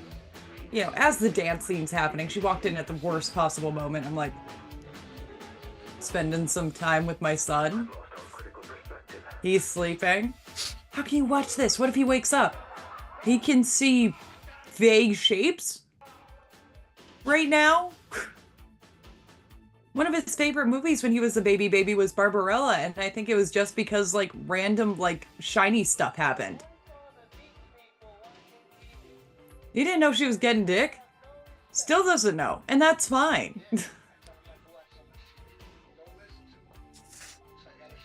Why would he? What he don't know won't hurt him. And then when he gets old enough to watch Barbarella, I get to say, you were watching this when you were a baby. Baby, yeah. You knew that an angel was love back when you were a child. An angel has no memory. An angel is love. Angel is love. I kind of like. I know they keep trying to remake that movie. Sydney Sweeney's fighting hard. Sweeney's trying really hard to remake that movie, and I kind of am like, even if it sucks on toast, I gotta see it. It's Edgar Wright and Sydney Sweeney. Yeah. It's Edgar Wright and Sydney Sweeney, and I'm like, even if this sucks, categorically is awful, I have to see it because it's gonna be awful in this amazing way. It is gonna be so camp. I'm gonna die. Yes. And yes. I know I love Edgar Wright, so I'm down. I'm so down. Oh yeah. It'll be an experience. If they manage to fucking pull it off, you know. But man, sometimes we're just not allowed to have nice things, you know. We're really not. Yeah. It it boggles my mind. It boggles my mind sometimes. And like one of the things that does bug me, it will always bug me, is how we let, you know, Southern and Midwest America Dictate the whole of dictate, America. dictate what America is allowed to be. And I know why this is the case. I just hate it. You know, it's the case because those are the areas that either have benefited the most from, meaning the Midwest, or indulged in the worst aspects of America's whiteness. You know, it's one of those in the Midwest. Well, we didn't do like all the slavery. And I'm like, yeah, that's true. But you did hugely benefit from America's whiteness.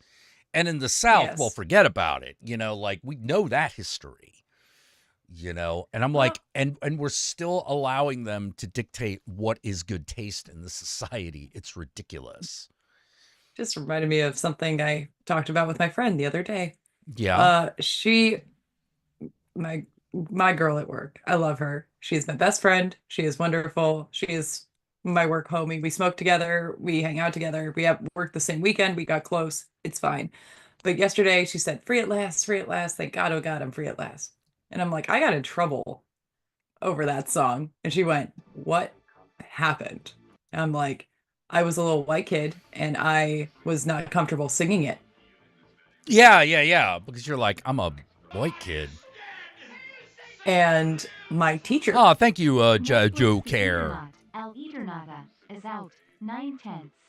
Called him and told my dad that I did not want to participate in the Martin Luther King's Day concert at school and that he needed to have words with me about class participation.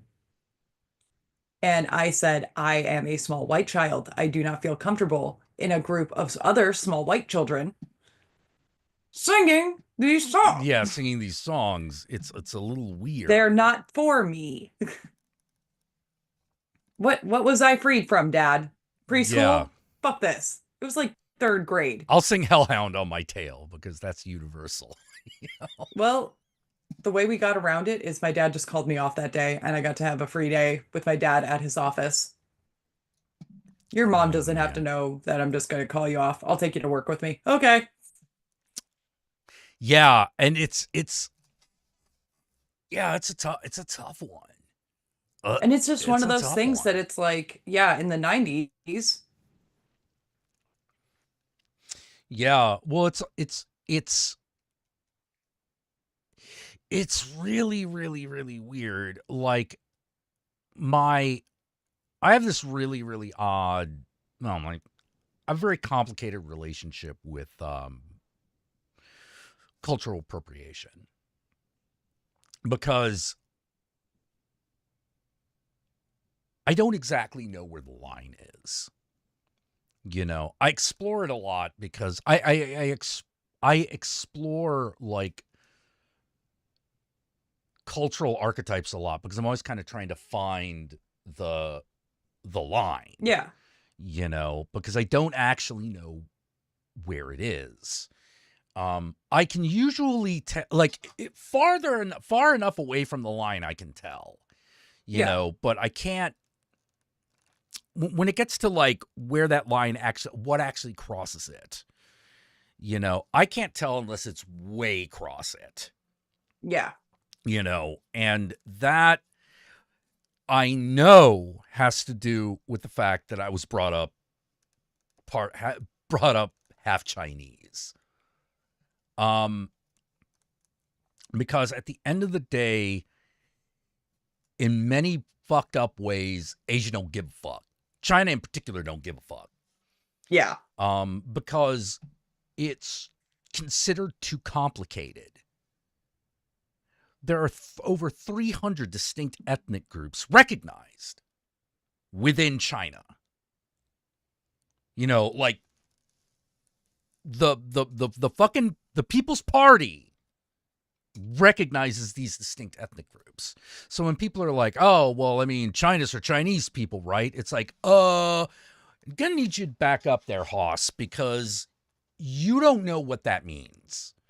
You don't know what being Chinese means, because you think that, like in America, in our American racial hierarchy, that's what it is. That's not how it is in China. It really isn't. You know, it's way more complicated, to the point where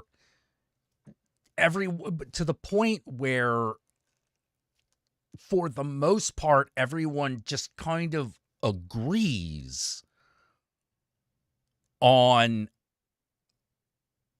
not even a national identity, but like, we live here, which is a little bit different. And it's really hard to fucking explain. And when you get into the cultural exchange that has to happen as a part of, as a necessity of just living there, it gets even more complicated. You know, it's way easier to identify which ethnic groups other ethnic groups don't like. Yes. That's way simpler. Well, that's way easier. But as far as like the ethnic groups that make up your people in China, that's super complicated. All you really know is that you're not Japanese. Yeah. You're not Korean, you're not Japanese. Those people are shifty. But even I have and a it friend... goes the same. And it goes the same way with the South Koreans and the Japanese. Like, oh, we don't trust those weirdos over there. Except among the Japanese, there's an ethnic type that is a bigger issue in Japan that is in China, as far as like integration is concerned, and that is the Taiwanese. The Taiwanese are almost considered a separate ethnic group in Japan. And technically it is also in China, but it's a much bigger deal. Like the stereotypes of the Taiwanese are different from the stereotypes of the mainland Chinese. But I also have a friend that does business in Japan. He lived there. He lived in Osaka. And when he went to Tokyo and was speaking the Japanese he had learned in Osaka, they were like, you understand, you sound like, basically it would have been, yeah, you sound like a hick. Yeah. Hi there, sir. It came out as, howdy, y'all, how you doing? Like, and he's like, I had no idea there was another separate thing I would have to learn if I was going to be a business professional working in Tokyo versus where I was in Osaka. Yeah, because you go to Osaka and you're like, okay, this is a city. It's not a city like Tokyo's a city, but it's a city. You know, it's like a real city. But yeah, the stereotype is if you've got the Osaka accent, you're a hick. It's like Tennessee going to New York. Yeah, it is. Another interesting one is the accent in the Hokkaido district, in the Hokkaido area, because Hokkaido has its, more than a lot of other areas of Japan, Hokkaido is a bit more associated with like weird Shinto shit.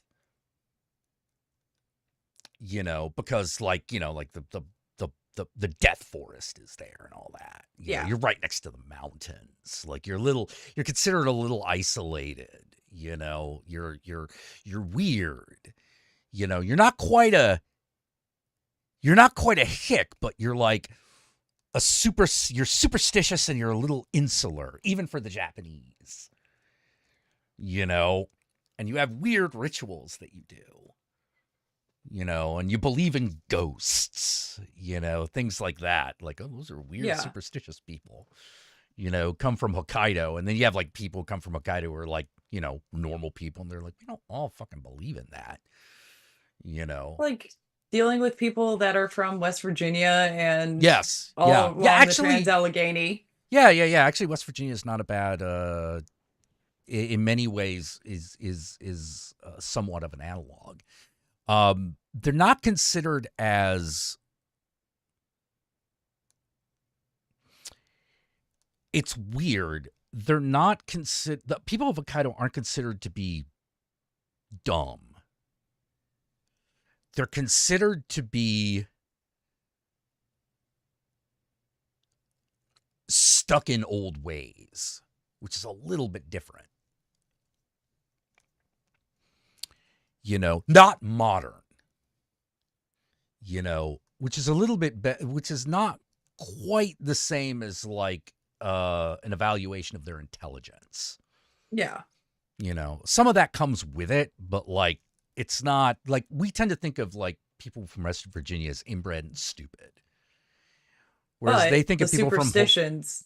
Yeah, but the superstitions definitely that's the thing that it has in common. Like people from Hokkaido, like someone in the family was like a Shinto priest that like killed children or something. That was or like one worships time. a god that no one remembers. I want to do that. I want to do that. So Hokkaido is like Japanese New England. Oh, not quite. Not quite. West Virginia is a pretty good example because that's an area that a lot of people associate with like weird superstitions. Because of the Appalachian Hills and all that. Hokkaido is also an area near mountains and dense forests. But whereas we would consider those people hicks, there's something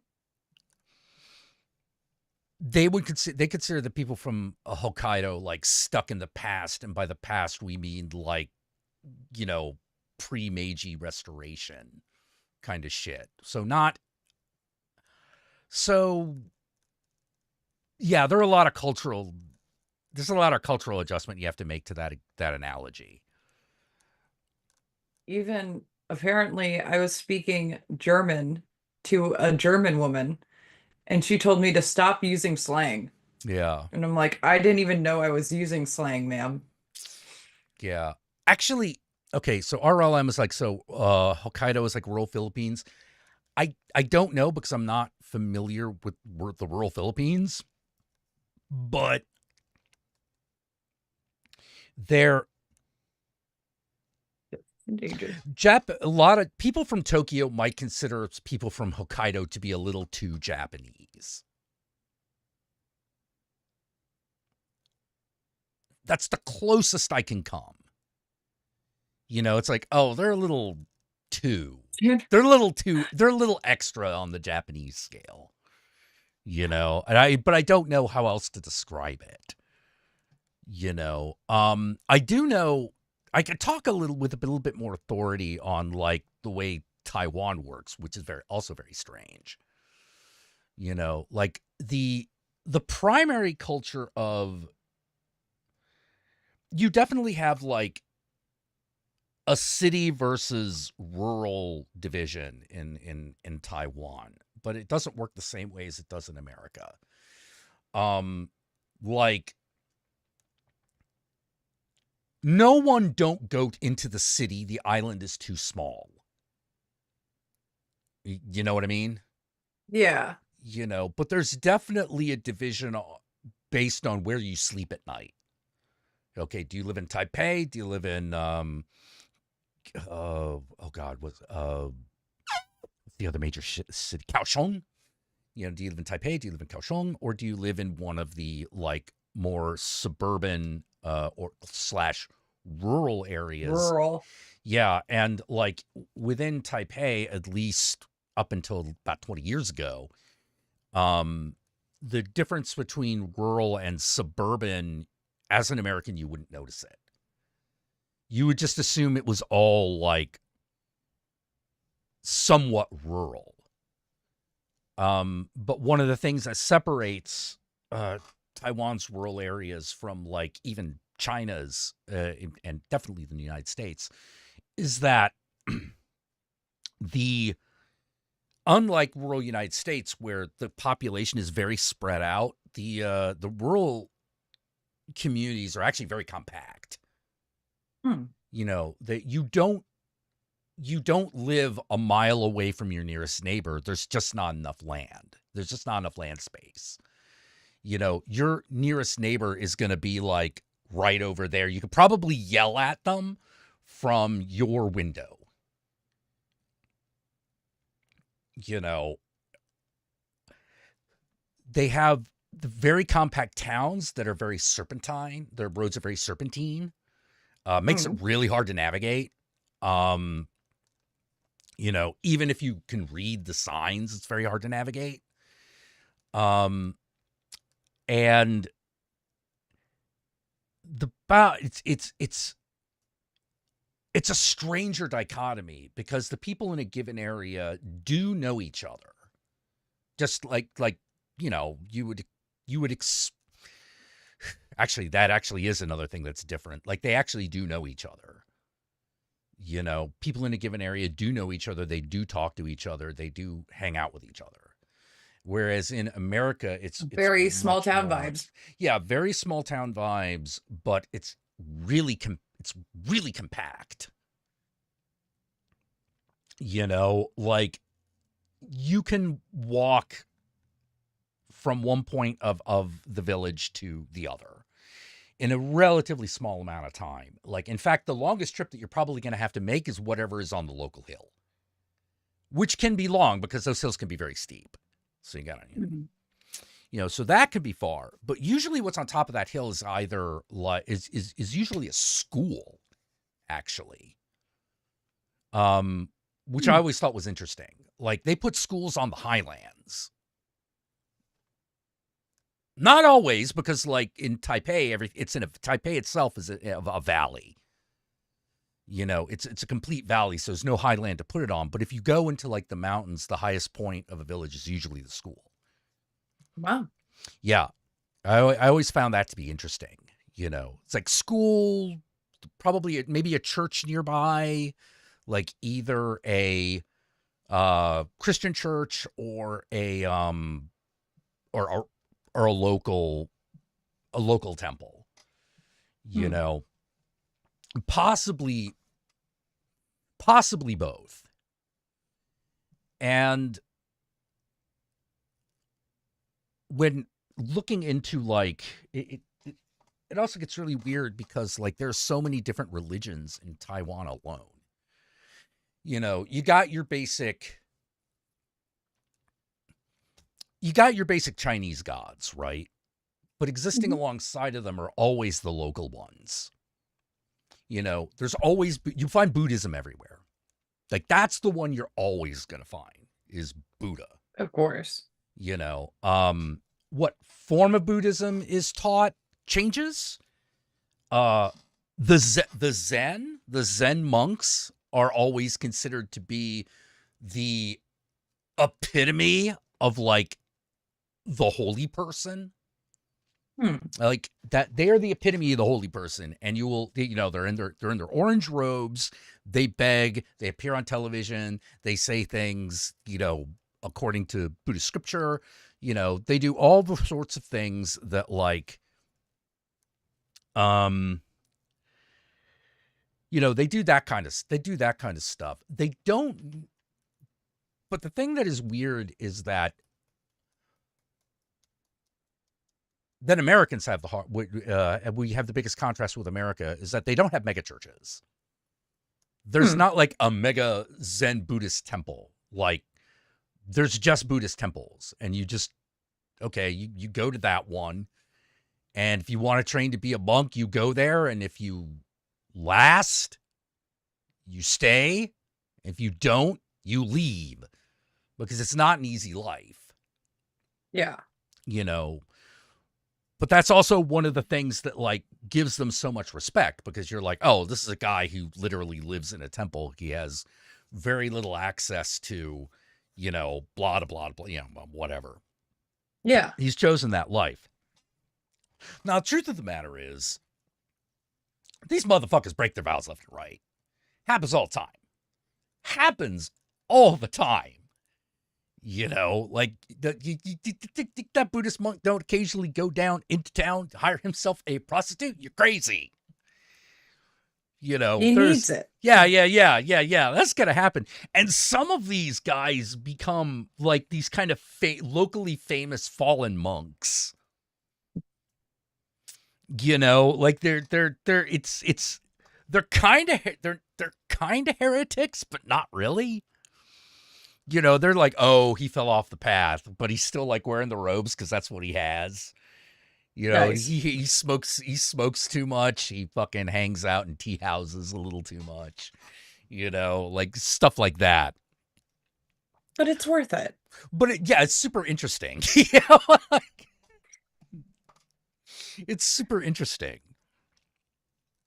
Let's see, in Thailand, there is a Tharanda Buddhist megachurch. Yeah, they don't have those in Taiwan. You know, it's considered like, why would you do that?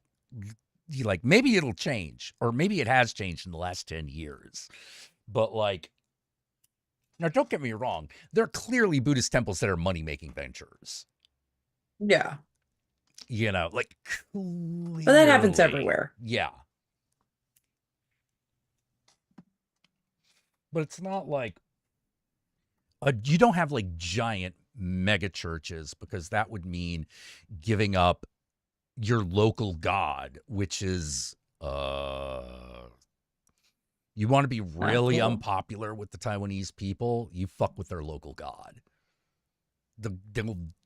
They won't have it. I suggest you don't do that. Yeah, I suggest not doing that. Like, it is considered such a thing you do not do, that whenever there is development in an area, the politicians have to consult the local priests. And in order to settle the matter, to settle any disagreement, they have to find a soothsayer. They have to find someone who is considered to be in touch with the gods. This is for real. Like, they have to be considered like saintly, or at least be able to predict the future. You know, and by be able to predict the future, it means like you have to have like predicted a typhoon or something. You know, which not necessarily all that hard to do, given that it's an island. You know, but still, you have to have done it. And they consult these guys, and then there is a ritual that is done, that the soothsayer does, in order to consult with the local god of the temple to see if the temple can be moved. He must do the ritual 3 times, and if at any point the ritual points to no, deals off. Can't do it. So I imagine the soothsayer is paid off very well. You know? But the thing is he has to. The people that really have to be convinced are the locals, because if you don't have the locals on your side, ain't shit getting done, ain't shit happening. It just won't happen. You know, like, they will sabotage your fucking construction sites because you're fucking with a god. You know, and I'm like, damn, that is fascinating. Man, Americans are just pretending. Like, they're like, no, fucking this church, this temple stays. Why? Because we say so. But we're the government. We have all the power. Yeah, but you need people to do shit. And we will curse anyone. We'll throw a curse on you, put a hex on you. You know, no Chinese person wants a hex on them. No Chinese person wants a curse. Put a curse on you. Put a curse on your family, on your pets, everything. Chinese curses are very thorough. But oh my gosh, Mulan, Mushu, Dishonor on you, dishonor on your home, dishonor on your cow. Oh my God, that See, if was he had so been back a in the see if day. he'd been a real dragon, he would have flat out cursed them because he's a dragon. He has that power. Even if he's a little dragon, he would still have that power. I remember being a little girl when that came out. I was talking with somebody very recently about because I had mentioned that, you know, In the Dark of the Night came up from Anastasia. And we started going back through like all the movies that came out when we were little kids that we just absolutely loved. And I'm like, yeah, but Rasputin's a fucking corpse singing this song and just going fucking wild with it. And then they talked about how they were super into Mulan. And I accidentally fucked up a Mulan doll that I got when I was a kid. Oh. Because nobody would fucking listen to me though. And it was at my birthday. When all the adults were talking, and we used to have like birthday parties at our house in our basement, pasta dinner, fun times had by all, cake. And I had gotten a Mulan doll, and you were supposed to be able to take a sword and cut her hair like she did in the movie. And I was trying, there was a magnetic band in the hair.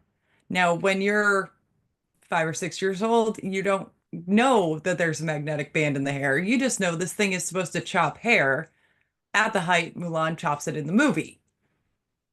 It wasn't working. I tried to talk to the adults who were talking about other shit, and they weren't listening. So I went upstairs, got the scissors from my room, cut her hair, and then was pissed off that it wouldn't go back on.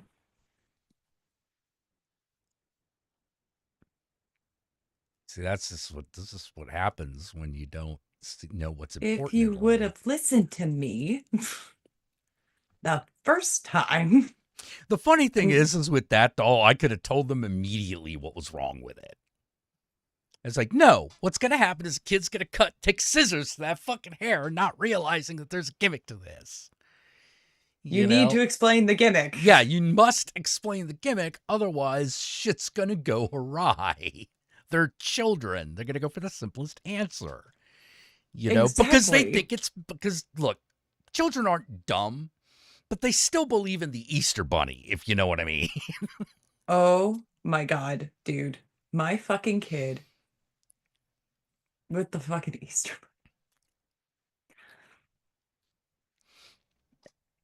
Bunny. Walked past it in the mall, right? And the Easter Bunny's waving at kids and nobody's going to get their picture taken with the Easter Bunny. It was actually kind of sad. That is like, sad. Like, oh. Do you want your picture taken with the Easter Bunny? And he went, no, mommy, no. And I went, why? Because that's not the Easter Bunny. And I'm like, okay. Why is this not the Easter Bunny? And I forgot that I told him because he's like, mommy, I don't think that Mall Santa's the real Santa. And I went, why? And he said, because his belly doesn't feel like Grandpa's belly. Oh. Basically saying the dude wasn't fat. I've seen through this shit. I've pierced the veil. I've met people with tummies. This is not right. So I had told him, well, Santa can't make it to everywhere. I mean, so he sends friends out to be Santa, and then he collects all the wishes of kids, and then they report back. The Easter Bunny's doing the same shit. And I'm like, the fact that he has got this belief. Yep. That's all a racket. Then today, think about how long ago Easter was. It was 420 for all the people that were celebrating the other holiday that happened that day. Right. We were talking about like doing edibles and then trying to do an Easter egg hunt at work. And like, that would be pretty fucking fun. Nobody did it, but we had talked about how fun it would be. But there was an actual, we get rabbits, we get deer, we get raccoons. We're kind of in a slightly rural area. And today I went to go outside to get the mail and I had to stop and I'm like, buddy, get out here. It's a bunny. Look at the bunny, baby. Mom, why didn't he leave? What? Why didn't who leave? That has to be the Easter bunny, right? So the Easter bunny is an actual fucking rabbit. Oh, okay. He believes the Easter Bunny is a bunny. It's a bunny. Okay, bunny. okay. All right, I see where. Okay, all right, I can follow And this. I'm like, okay, that's yep. And he sends out the big bunnies because how is anybody going to be able to see a bunny in a picture? And I'm like, holy shit, he's got like an entire world of like explanations. Yeah, he's for this he's shit. figuring it out. You know? You know, my dad, when I was a kid, I'm like, I don't think Santa's real. Why? Because how can he make it to every house? Well, honey, when the sleigh hits 88 miles per hour, he's actually able to travel through time, and that's how he's able to do it through one night. Then he started to explain other like concepts, and he's like, you might want to get a Wait, he notebook, 'cause Back there's to gonna the be Future that shit? he Back to the Future that shit, and then he told me to get a notebook because there's going to be some complex math that he needs to explain, and I was done. I'm like, nope, he's real. I'm sorry. I shouldn't have. I fucked up. I fucked up. I'm gonna go. And that was like, I'm like, I'm gonna have to do that one day. Nope. I just had to explain, like, oh no, yeah, Santa just sends people out to malls to, whatever. Never had to explain how he makes it to all the houses in one night. Oh, sure. And he's like, wait a minute. Do you know that they have Christmas in other countries? And I'm like, well, kind of. There are different Santa Clauses. Do they all live together? Of course. Yeah, there's a band of Santas. Papa Noel's up there. Fucking everybody. There's a bunch of them. Yeah, anybody in a fucking hat with a beard lives in the North Pole. Fuck. McCready's up there too. Dick.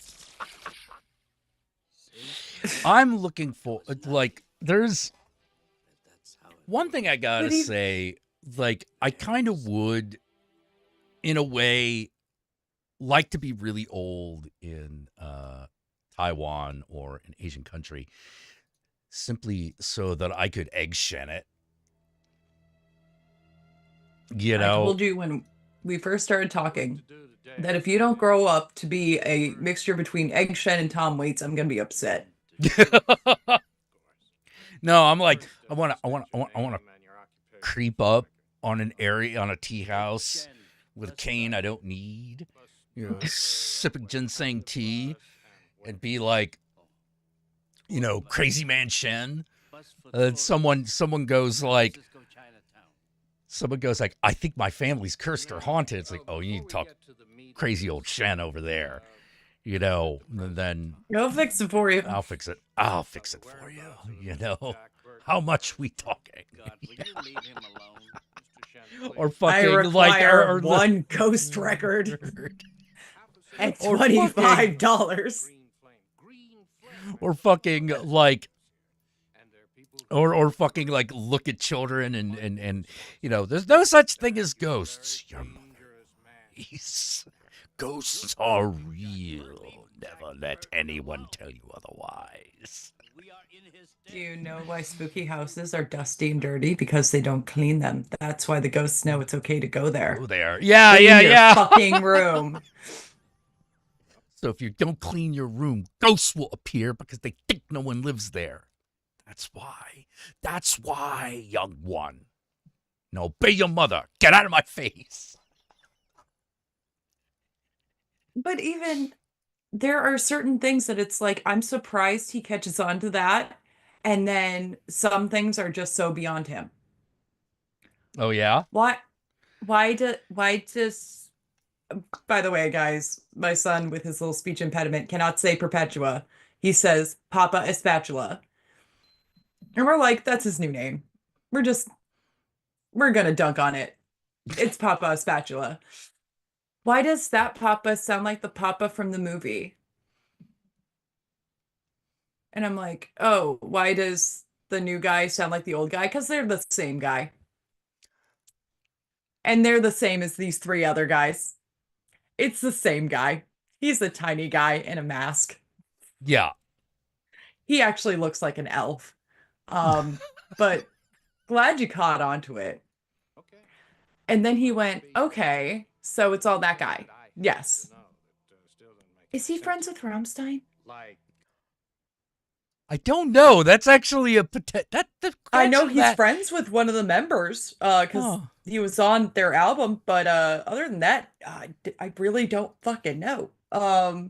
Good question. Everybody's friends everywhere. Let's just live with that. Yeah. Thanks. What the fuck?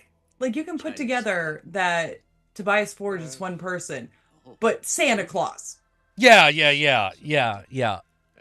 You cannot grasp that you're not going to have the same teacher all 12 years of your schooling because you love your teacher that much. Everything else. Like today, I told him, buddy, I'm having a meeting about you going to kindergarten. I'm going to have Miss Duke. So what? No, you're not going to have your Miss Duke. You're not. No, she's going to be my teacher forever. Made up name, by the way, guys. But yeah. I'm gonna have that. I'm gonna have that teacher forever. No, not how it works. But she loves me.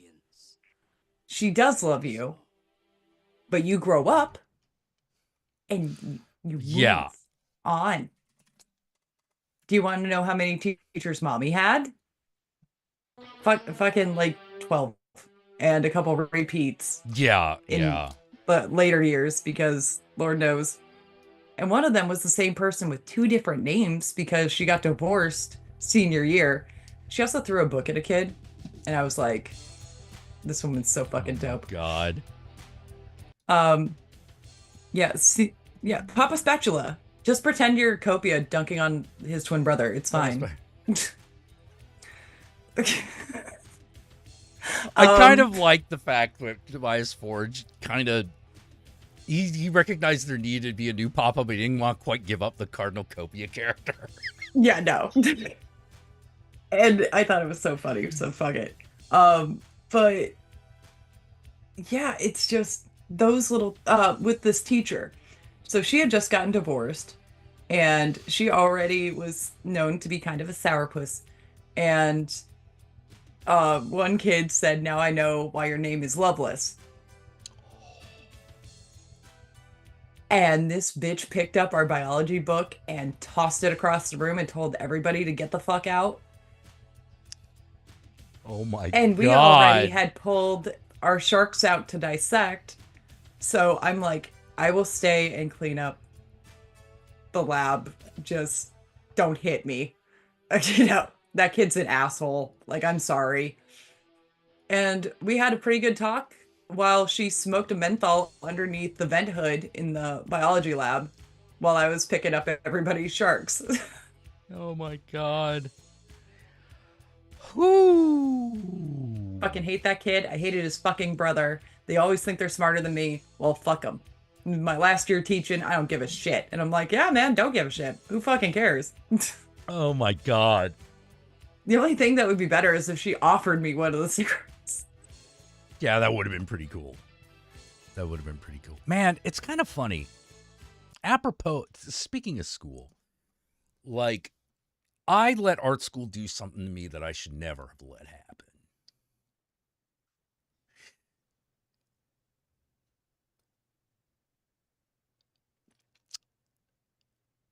Make me think that I needed to make my art more profitable. Because that destroyed, commercial, because that destroyed my love of it. You know, I should have been going to one of those like really, really, really pretentious schools that just told me to do whatever. You know, I shouldn't have been practical about it. I should have been a dreamer. I should have been a dreamer, a screamer, a lighthouse keeper. I don't know. And I was thinking about this because you were mentioning school, and that was something that I realized fucked me up in my early 20s. You know, I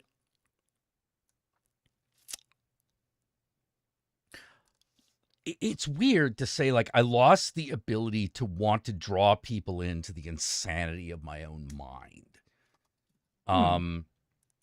Because that's what it was really about. It was like, no, I really want to show people like the weird shit that I think of, you know, because if I'm not doing that, then I don't see what the fucking point is. Well, you have to make a living. Yeah, but like every time I meet an artist who has done that, they're all miserable. They're all miserable assholes. Whereas, like, the ones who follow the inner voice, they may be poor, but they're all interesting. Some of them are legitimately crazy. But they're very, very, very interesting people who make you want to, like, this is... Maybe like this seems kind of cool. And I just started to realize, oh, I had forgotten. I don't deal with neurotypical people very well. No.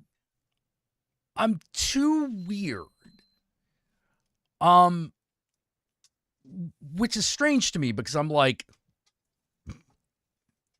I don't even think I'm the weirdest guy I know. I don't think I'm the weirdest guy I know, but I don't understand.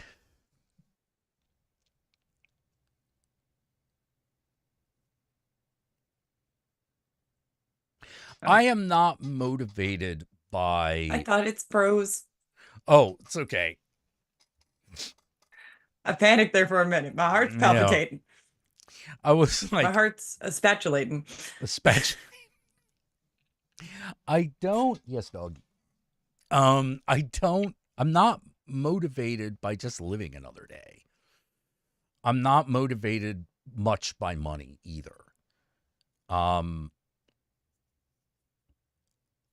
I was always able to walk away from any amount of money. That might show. In that I'm a broke ass. The highest rates, Jack. The highest rates. The highest rates. No one has ever been able to meet my price. You know. And I know this is how I feel about a lot of stuff. You know, like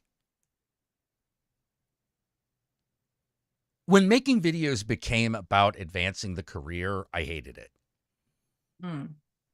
When it was about talking about movies, I loved it. You know, and the whole industry went through this period where everyone had to all of a sudden scramble and figure out what the fuck they were going to do for money because the old way of money had dried up or was drying up. And so we were forced to be in that mental situation, and all the answers were bad. All the answers were bad, at least to me. And I think at the end of the day, I wasn't allowing myself to be as weird as I wanted. Like, you can kind of see it with, like, Trick or Treat or House of 1,000 Corpses.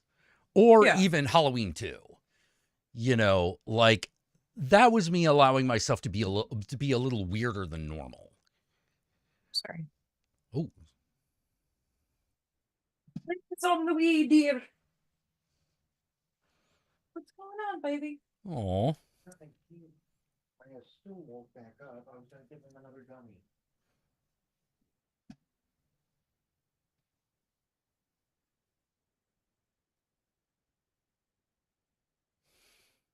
This would be a perfect time for me to get my coffee, but I don't know how long she's gonna be. I better wait.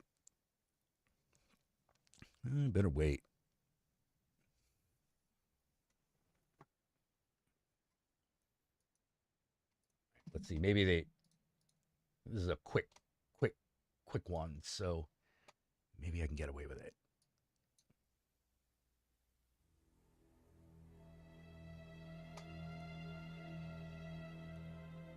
I'd like to do today is get your version of what happened. Oh, you mean the truth? Of course. First, just state your name and your occupation for the record. Oh. Egg Shen, bus driver. Bus driver, what kind of bus and where, please? Oh, tour bus. Bus for tourists. San Francisco, Chinatown. Thank you. Now, before we get to the meat of this thing, do you at the present time have any knowledge of the whereabouts of a Mr. Jack Burton or his truck? Oh, God, will you leave him alone? Mr. Shen, please. You could be in a great deal of trouble. Half a city block explodes in a ball of green flame. Green flame! I mean, so all hell is breaking loose here. And there are people who say you're involved, that you might be responsible, that you're a very dangerous man. Now, if you're protecting Jack Burton... You leave Jack Burton alone! I mean, we are in his debt. Oh, sweet Jesus. He showed great Everything courage. okay? Ugh. What happened? Boys of children. What happened?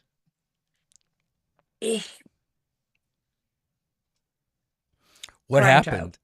Oh, He woke up. Oh. Did he have a nightmare? And we had turned the we had turned the TV off, which also doesn't help. So he wakes up in his room with the TV not playing Scooby-Doo, and he freaks out like who turned my big box TV off. Oh, okay. Okay. Things are different now. It's scary.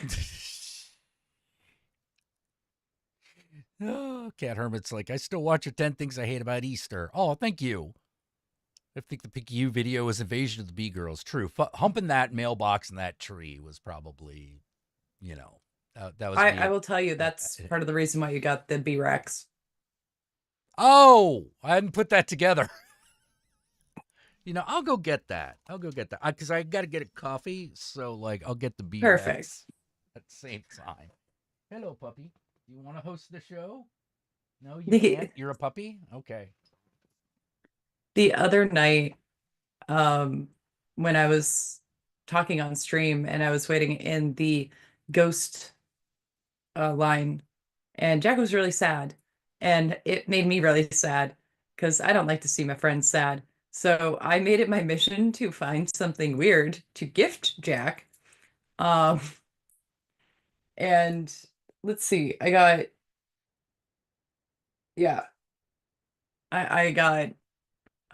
a ghost duck for Josh, and then I was like, and please give this to Jack. There was also a turtle that was a giraffe. It's weird to explain. You'll see it when you see the bee. But yeah, I was like, this made me laugh. And then I'm like, no, I gotta send it over. So there you go. I can't sleep without the TV either. Yeah. And usually he's okay and he'll sleep through the night, but if he wakes up and it's not on, he'll freak out. And he has one of these big box TVs that's got a DVD player and a VHS player. And this kid, let me tell you, has taken to this old technology like a duck to water. It's adorable. Fucking adorable. How much he loves, Mom, can we go find tapes? And we go to the video store. He's got Men in Black, a bunch of Abbott and Costello movies that were gifted to me from my grandmother years ago that still work. We found a bunch of Scooby-Doo ones, like Scooby-Doo and the Witch's Curse and Skull Island. That one, we found the live action movie. There was another, The Mask. He really liked The Mask. And he's very adept at, I want to watch this. I have to pull this tape out, put it in here. So that's been very cool to see how he's adapted. He even knows how to work my record player almost. I don't let him put the needle down, but he knows how to set everything up once the needle's on. And he knows to be very careful with everything, which helps. But he's just like obsessed, and he'll he loves to pick out records to listen to or CDs in the car because Lord knows I have that too. He knows exactly what he wants any day. And it's cute. There's the B-Rex. Look at it in all its glory. I also got a girdle, but I B-Rex, believe the guard Countess keyboard. took... I put my headphones back on. I think the Countess took the girdle, right? Oh, no, it's here. It's a giraffe turtle. But clearly the B-Rex was... Well, wait a minute. I just realized B-Rex has 2 pairs of tiny little arms. He's a bee. Because he's a B-Rex. He's got two sets of tiny little arms. Because he's a bee. Yeah. Well, I thought... You know what? Never mind. I got no idea. I used to understand animal anatomy. I don't anymore. I've gotten old. I've gotten so old that, like, I don't remember how to pronounce all the names of dinosaurs anymore. This is a sad day. Sad state of affairs. But yeah, I call them abominations. I think they're called Mashimals on Amazon. You can find them. They are very cute. But there's also like a hamster with a lion's body. There are a couple trippy ones. That's like a seal that also looks like a dog. There we go. But yeah, it killed me to see Jack sad, so I had to find gift for Jack. It wasn't a great couple of weeks. I mean, not that anything bad happened personally. It was just a rough time for some reason. I think a lot of it, of course, has to do with that fucking that fucking Trump administration, all this bullshit. Oh my God. Oh my God. It's just a goddamn directional Benosaurus Rex. That just reminded me of he's not beating these Babadook allegations.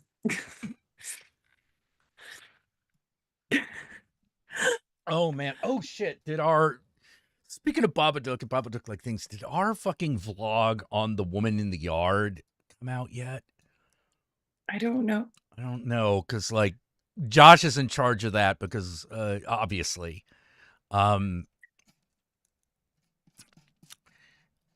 He keeps us both on track. Yeah. I thought it was so funny. The first time I went to California, guys. Oh, it is. It is not. It is not out yet. Okay. I am a drink goblin, and Josh kept me on top of all of my drinks. And I was like, "You are so good at making sure that I finish everything I start.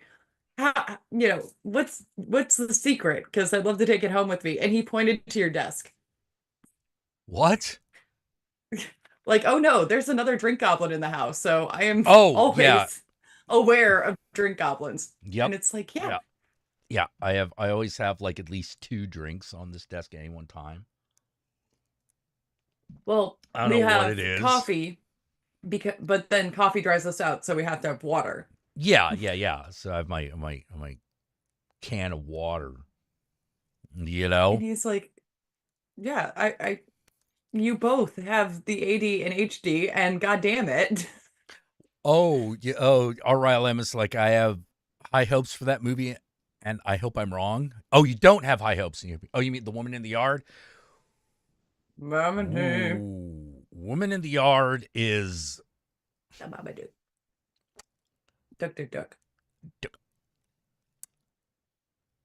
Actually, I'm not afraid to say it. Actually, saying the Mamaduck is not that far off. It is. Don't expect a happy ending. Let me put it that way.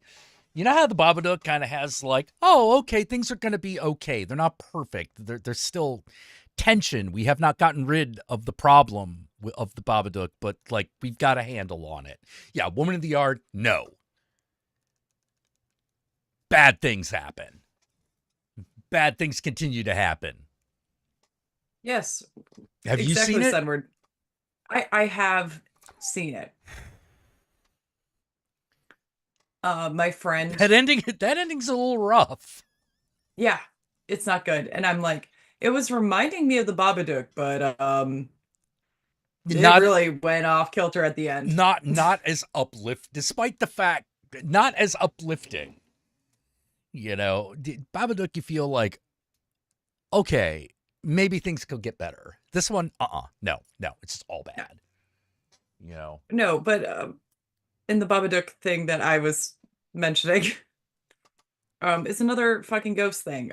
Photos for Rolling Stone came out of Papa Perpetua. He was in a top hat and he had long fingers. And I went, that's not Papa Perpetua, that's a goddamn Babadook.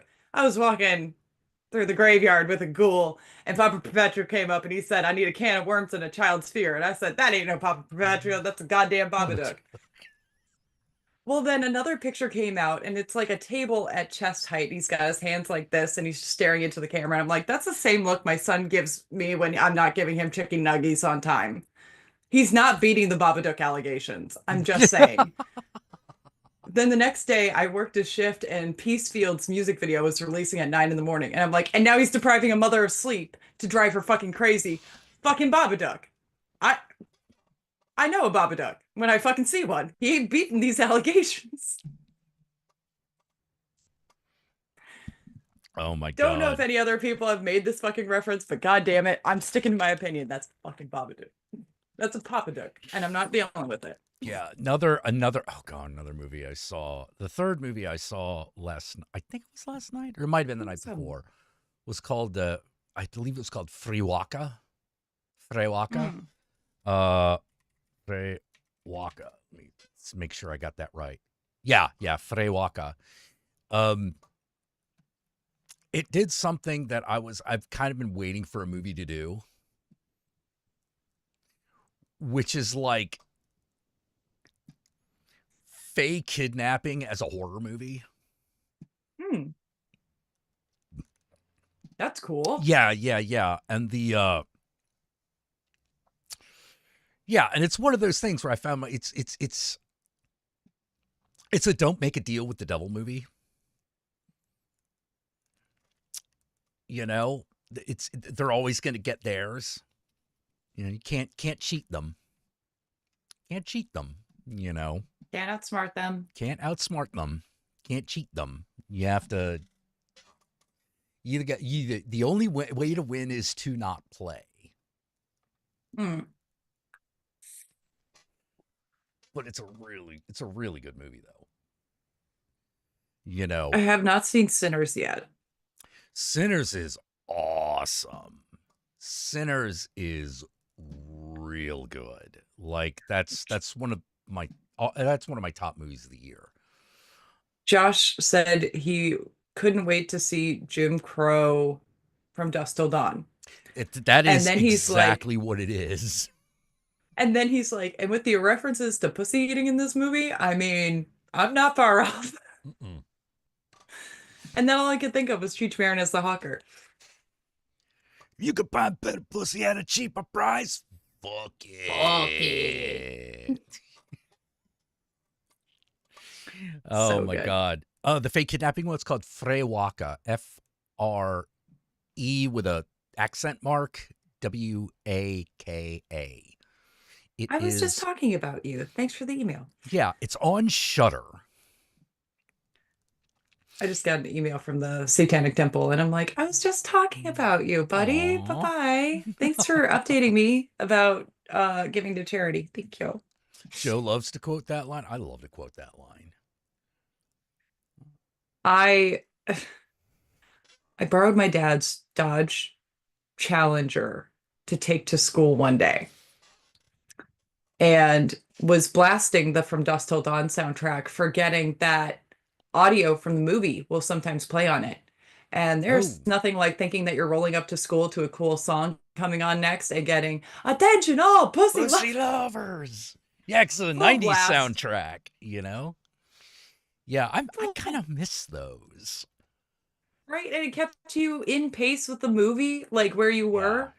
But at the same time, in my fucking rural high school in fucking Oklahoma, Cheech Marin yelling about pussy. Yeah. I'm still sad that I missed my opportunity. I once opened the window of my apartment. This is the old apartment I used to live in. I was naked. I wasn't thinking. I was just like, yeah, it's open the fucking window. Blah. There I am, buck naked. And I look down, and there's Cheech Marin. They're filming a segment of like, what was that show he was on? Like, is it like a detective show? Oh God. Nash, I think it was like Nash Bridges or something. Yeah, it was like an episode of Nash Yeah. Bridges that they were filming in the alley I lived in. And I didn't know what to say other than wave at him because he was like, like just like, hey, is there a naked guy up there? Yeah, there's a naked guy up there. You made it on the blooper reel. Yeah, I just waved at him, and then I closed the curtain because they were filming something, and I realized way too late I should have gone, we got white pussy, black pussy. I was like, oh God damn it, why didn't I do that? What about Free Waka Waka Waka being about a kidnapped Fozzie Bear? I'd be a different movie. Yeah. Oh, and they do bring their silver and iron. Doesn't help. I mean, it helps kinda. I don't like that. The real answer is, look, don't make a deal you're not ready to go through with.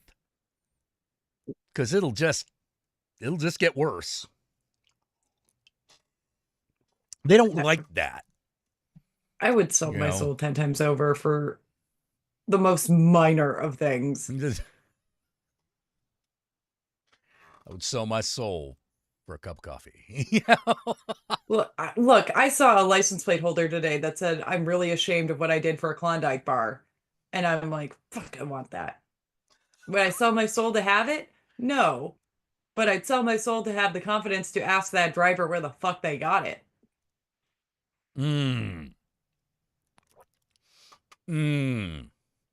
you said, I'm not even the weirdest person I know. Is it sad that you can be the weirdest person you know and know it and like go, yeah, but we're fucking here now, so fuck it. Oh God. I am the woman that goes into the supermarket dressed like this with her kid and then is telling him that if he doesn't stop throwing temper tantrums, he's going to make Satan cry. I don't care who fucking hears me.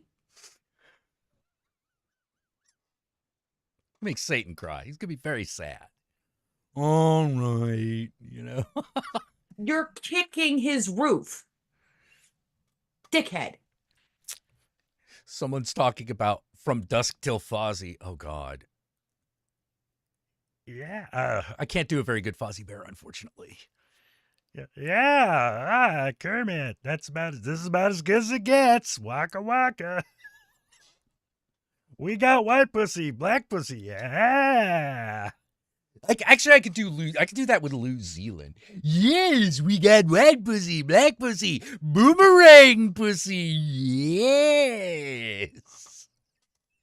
Listen, man, I'm gonna make you my slave. You're gonna lick the heel of my boot, man. Janice says Satan. Or have her play the fucking what's her name? The Juliette Lewis role. Oh my God. Yeah, Andy. Hey, Richie, can you eat my pussy for me? Thanks, man. Even though they've done some like far out shit with the Janice character in recent updates of the Muppets, like, Janice, you know a lot of people. Oh yeah, there are people from my candle circle and the friends that are helping me build a Wicker Man and the Wicker Man.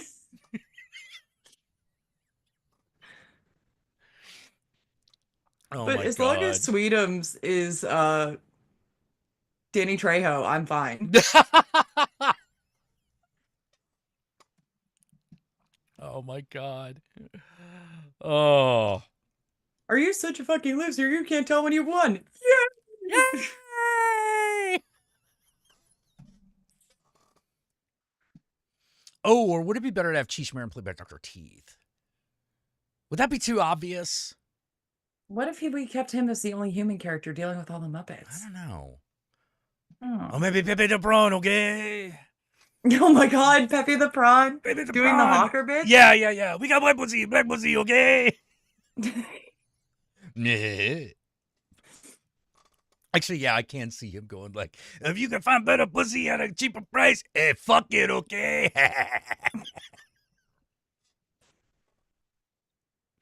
You tell him. And I'll smack you. I'll smack you like a baby donkey, okay?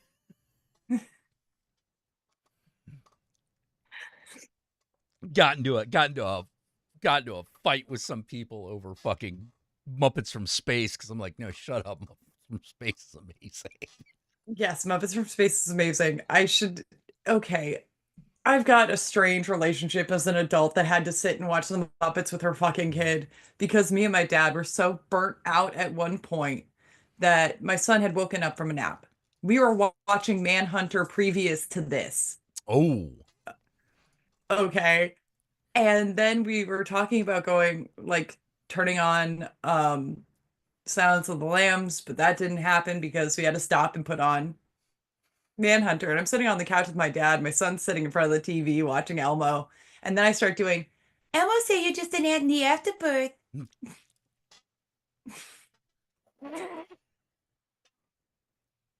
How many bodies did you see, Will? One body. Two body.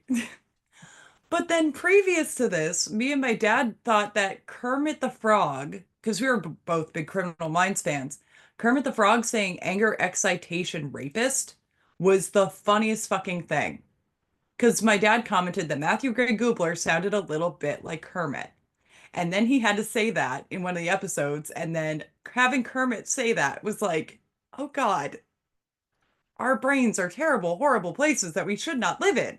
We need to leave. Well, let's be fair. I don't think your brain went anywhere that the Sesame Street crew didn't. This is, after all, or wouldn't. Yeah. They might not put it on TV, but like, their brains went there. This is how, after all, the studio that for Sesame Street, an aired version of Sesame Street, did a parody of True Blood.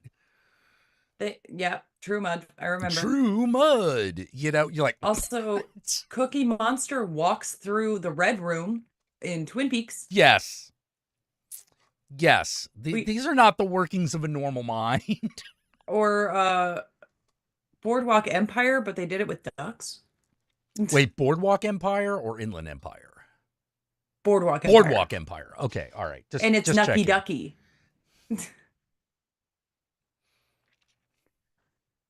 I should have predicted that. And the whole joke on the True Mud thing, like, what the fuck? They did Game of Thrones, which was Game of Cookies. They did the Hunger Games. I mean, really? And the Hunger Games were the Hungry Games, and Cookie Monster couldn't eat. Oh. The hell? Oh, we're being mean now. Well, okay. And they added Cookie Monster's foodie truck. And he runs it with a little Cajun chef named Gonger. He's a little pink guy, and we loved him. Because, oh, Cookie Monster, you ate all my eggs! Then they have to go to a farm to get eggs, and they drive the foodie truck there. Well, as my son is getting into Sesame Street, I was watching Bar Rescue because it was COVID lockdown and, right. One of the shows I hooked in on. But then we were doing John Taffer taking over the foodie truck and just, of course your costs are so high. You're driving to fucking China to go get rice. The fuck? You're using your bare hands to mix the damn ingredients. What's wrong with you? Shut this place down. This place is shut down. All of it. You should be out of business. You should be ashamed. Ah! You should hope I come back to Sesame Street. House of a Thousand Muppets. Ooh, yep, somebody did that. Somebody did that trailer. Oh, that's right. Yes.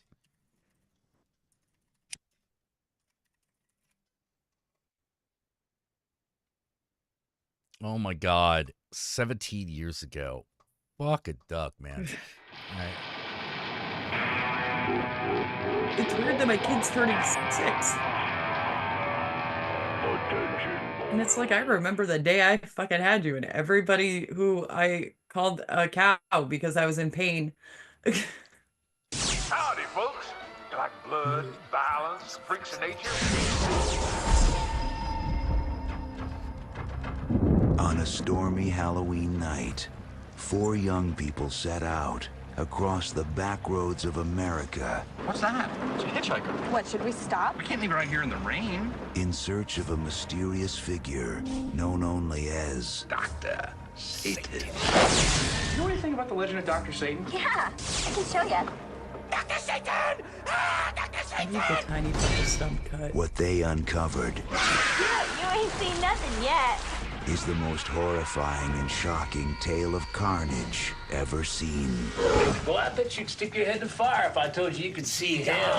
No, You let's seen see this hell, girl? right? Yeah, they want to play Nancy Drew with this local legend that people call Dr. Satan. Stupid kids probably got themselves lost. Let's get out of this nut house. The boogeyman is real. And you found him. It's showtime! Please don't kill us. From director Rob Zombie comes a journey into hell. This can't be real, this can't be real, this can't be real.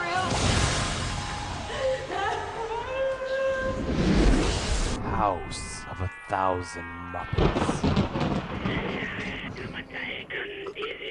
Hope you like what you see!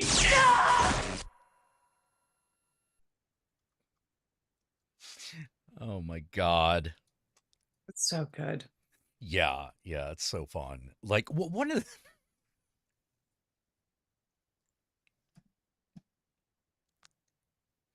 I kept thinking, I keep thinking of like my group of friends, my the friends groups that I've had, and keep thinking, for somebody that just showed up, we must have been like the Firefly family. Yeah. Just for somebody. We lived in weird places. At one point, there was a rundown fucking house that people lived in. With all sorts of horror memorabilia, just hanging out there. So it already was like Captain Spaulding's place. Yeah. Well, and my little brother has, he got married and he has, simple, nice house with his Legos and everything. And it's like, you realize you're like if the Sawyer family had one normal kid that went off and did stuff. And the rest of us are, doing our fun, cool horror shit in the background. And like, yeah, you're related to us, but you don't acknowledge it. Yeah. Like, how dare you? Somewhere between the Addams Family and the Monsters, Hey, dude, you left your Lucille bat in the basement, just letting you know. Oh my God. You forget where you come from? I got pictures of you meeting Ogre. I got pictures of you, Thug Bradley. Shut up. You felt blessed when Malcolm McDowell touched your face. Even My funnier. ancestors look upon me and smile. Can you say the same? Well, there's something to be said about living authentically. Yeah. But the Malcolm McDowell thing, like, Malcolm McDowell just gave him we need more teachers in the world, right? Because he asked my little brother what he wanted to be when he grew up. And my brother's like a history teacher. We need more teachers in the world. And then he got up to take a phone call, and my brother didn't realize we were standing right behind him as we were trying to get out of the convention hall. And he's like, he touched my face.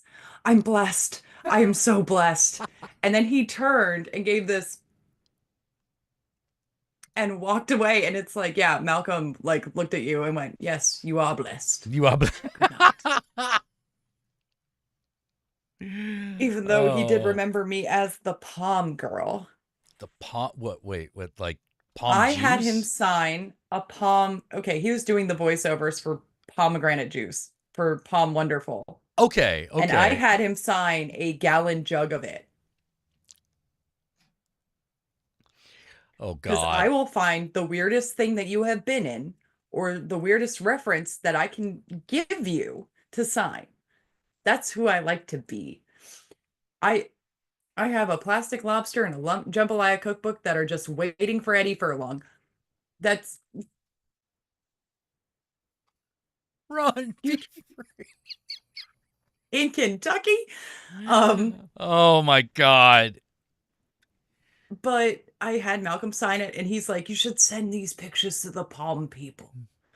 I'd have a job for years and you get Palm for the rest of your life.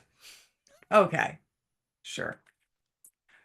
About 2 or 3 years later, he comes back to this horror convention I was frequenting, and I stopped in his line to get something signed, and he's like, "You look very familiar." I'm like, "Well, I met you a couple years ago." The Palm Girl. Girl. I told my wife about signing a Palm bottle, and you're the only one I've ever signed. I'm like, okay.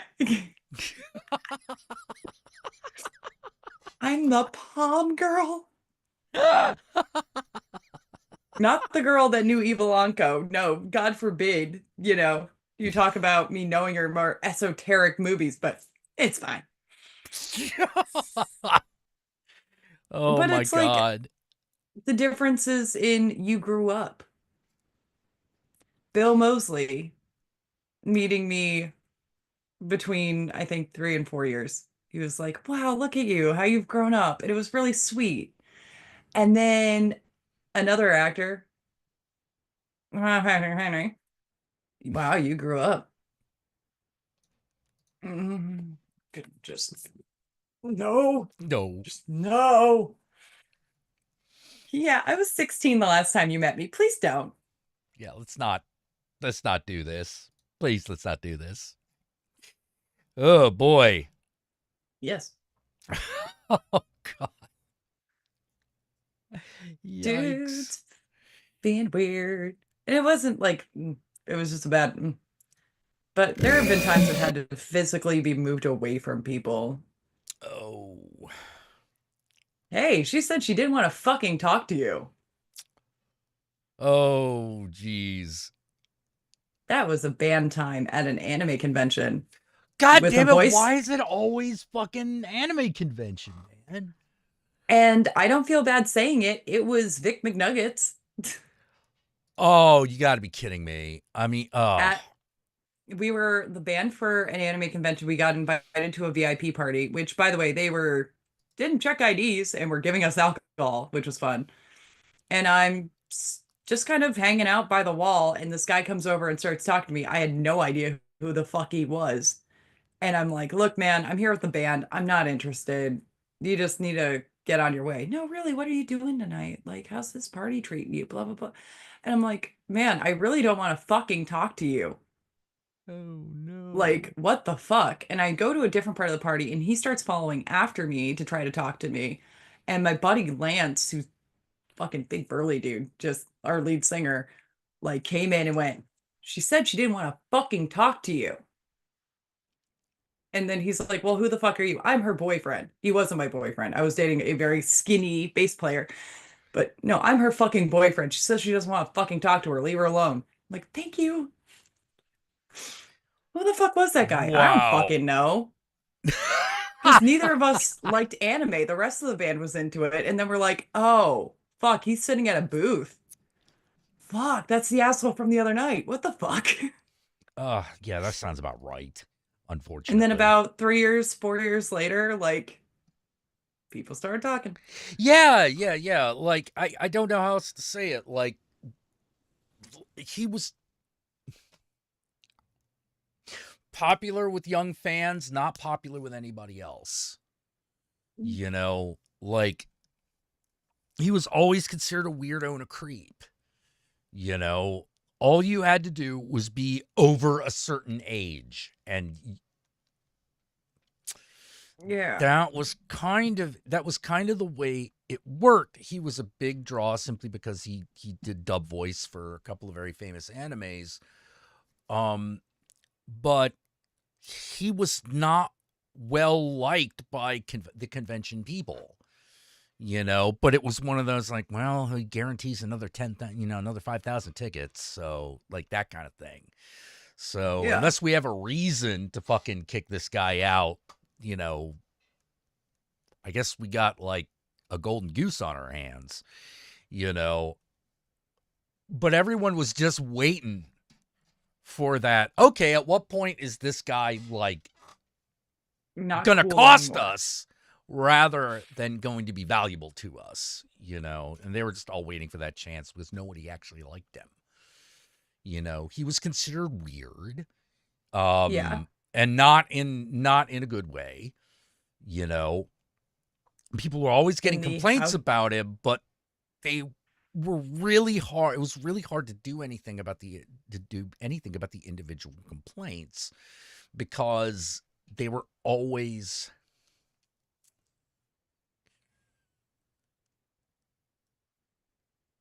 he hadn't crossed no one knew if he had crossed the line or not.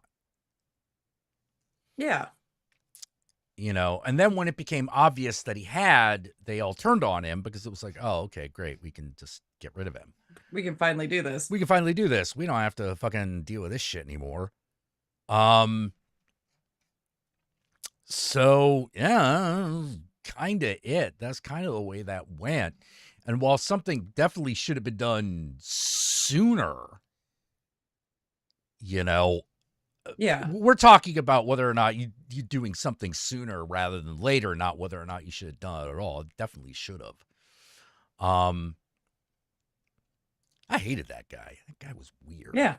Oh, he's a fucking dick. Yeah. And, it was if we had tried to write it off as maybe he was drunk, and it was like, no. Well, it's also he just does that. Well, it was also one of those things where everyone knew you could. There used to be a fair amount of like crossover with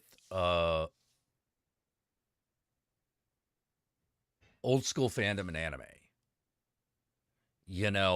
But as time wore on, that drifted apart and the anime fandom became its own thing, completely separate from everything else genre. Completely separate from horror, completely separate from science fiction, completely separate from fantasy. And that's when a lot of the older crowd left. They stopped doing anime conventions because unless you were actually in that industry, what was the point? What was the point? Yeah, there was literally no point. And they were some anime conventions were so weird with what they considered to be obscenity and inappropriate art that I was like, there's a lot of sexual harassment that happens around here, isn't there, that no one's talking about? Yeah. Yeah, that nobody is talking about because they can't see the difference. They can't see what is going on. Even worse, I was a Yoko from Gurren Lagann cosplayer. I don't know who that is. I have to look it up. Yoko Gurren Lagann. Okay. All right. To match okay, my redhead. boyfriend's costume. All right. Some redhead who wears a flame bikini. That's what I'm getting. Mm-hmm. Oh, dear. Okay. Yes. That. Okay. Go on. And at the small hometown convention, that was fine. And people were like, oh, cool. Right. And we went to Acon, which was a big convention in Tulsa. That's a bigger one. Yeah. And a guy's like, hey, come here real quick. And it was a dude that was running a booth.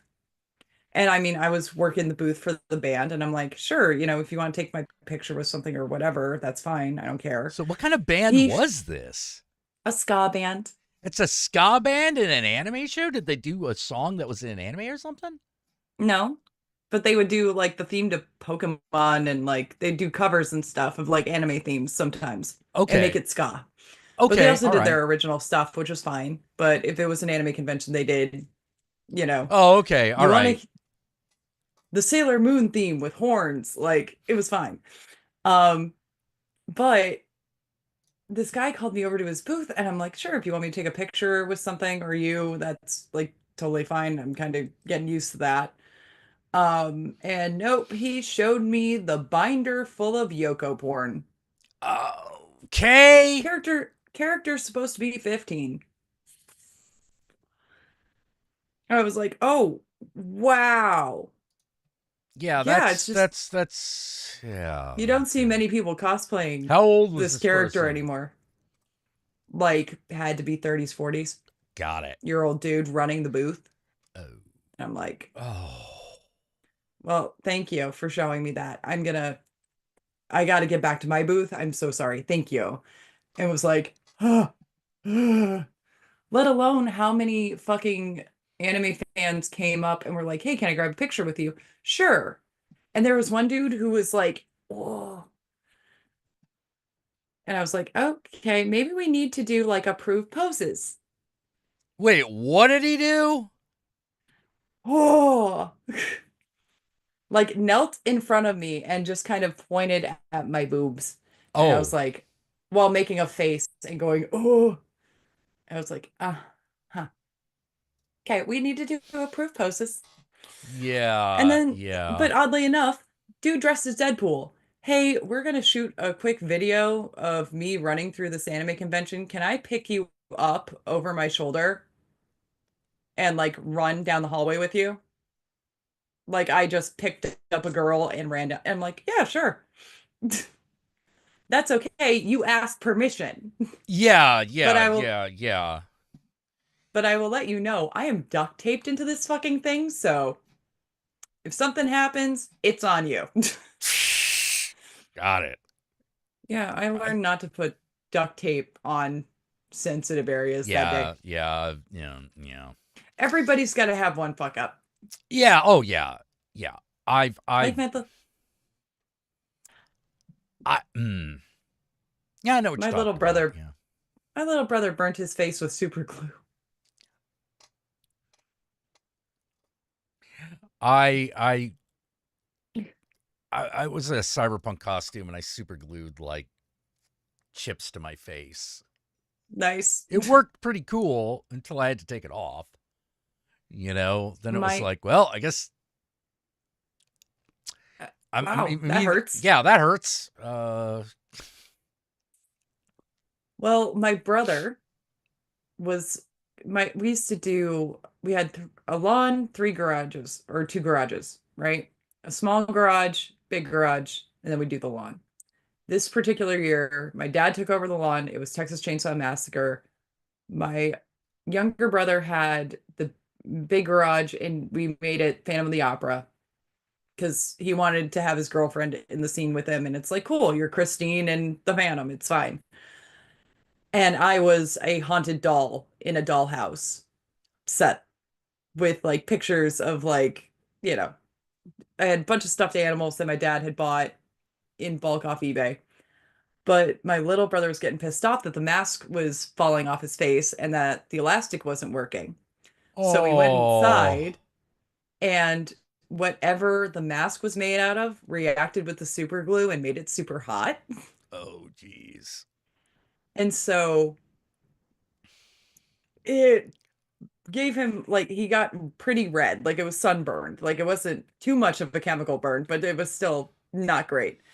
So Right. I run, like he's like, holy fuck, my face is burning. I'm like, get in the house. We take the super glue off. I'm like, I'm sorry, Band-Aid right off. We're gonna have to do this, dude. I'm so sorry. Is it still wet? Yes, it's still wet. Rip it off. Then I'm having his little girlfriend and her friend. Okay, you put nail polish remover, try to get as much of that shit off his face. I'm going to, right? Which hurt, but was worth it. And then what are you going to do? I'm going to come up with the creepy looking prosthetic makeup that we're going to do underneath the mask so he can do the reveal and scare you. I hope you're ready to scream, bitch. Right. And with mortician's wax, a little bit of foundation, and a pocket full of dreams, we did it.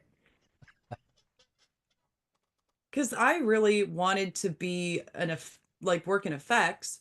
And Right. the one person who actually really liked my stuff was Tate from the first season of Face Off. And he was actually based in Oklahoma. He was like, "Hey, I'm doing a haunted house. Come intern with me in October while we're doing the haunted house, and then we'll see where it goes." Okay. Yeah, that Uh, sounds about right.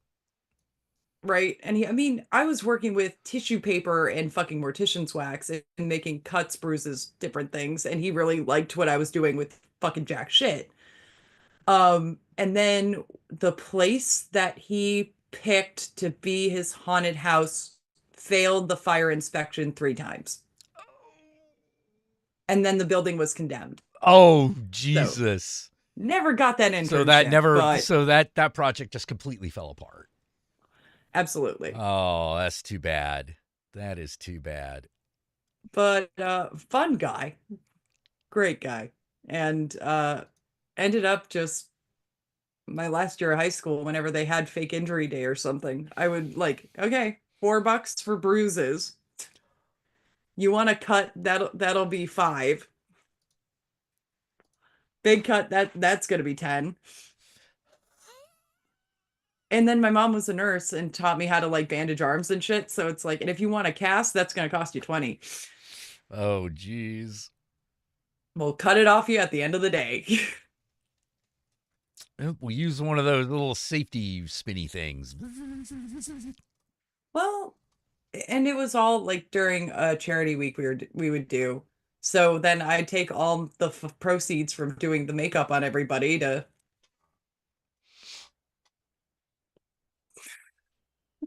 Okay, What's behind you? I think there's something behind me that I gotta deal with. Oh, what was it? Oh, there's the okay, left. Well,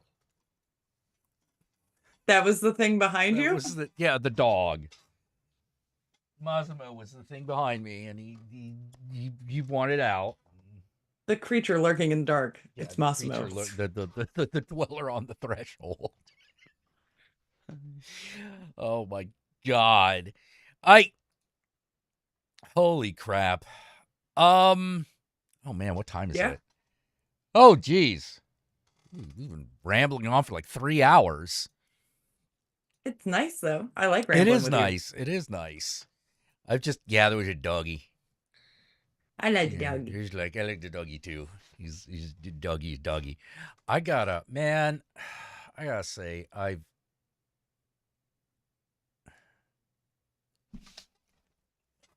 something I did want to say to everybody in these trying times. There's a lot of bullshit going around. Lot of bullshit.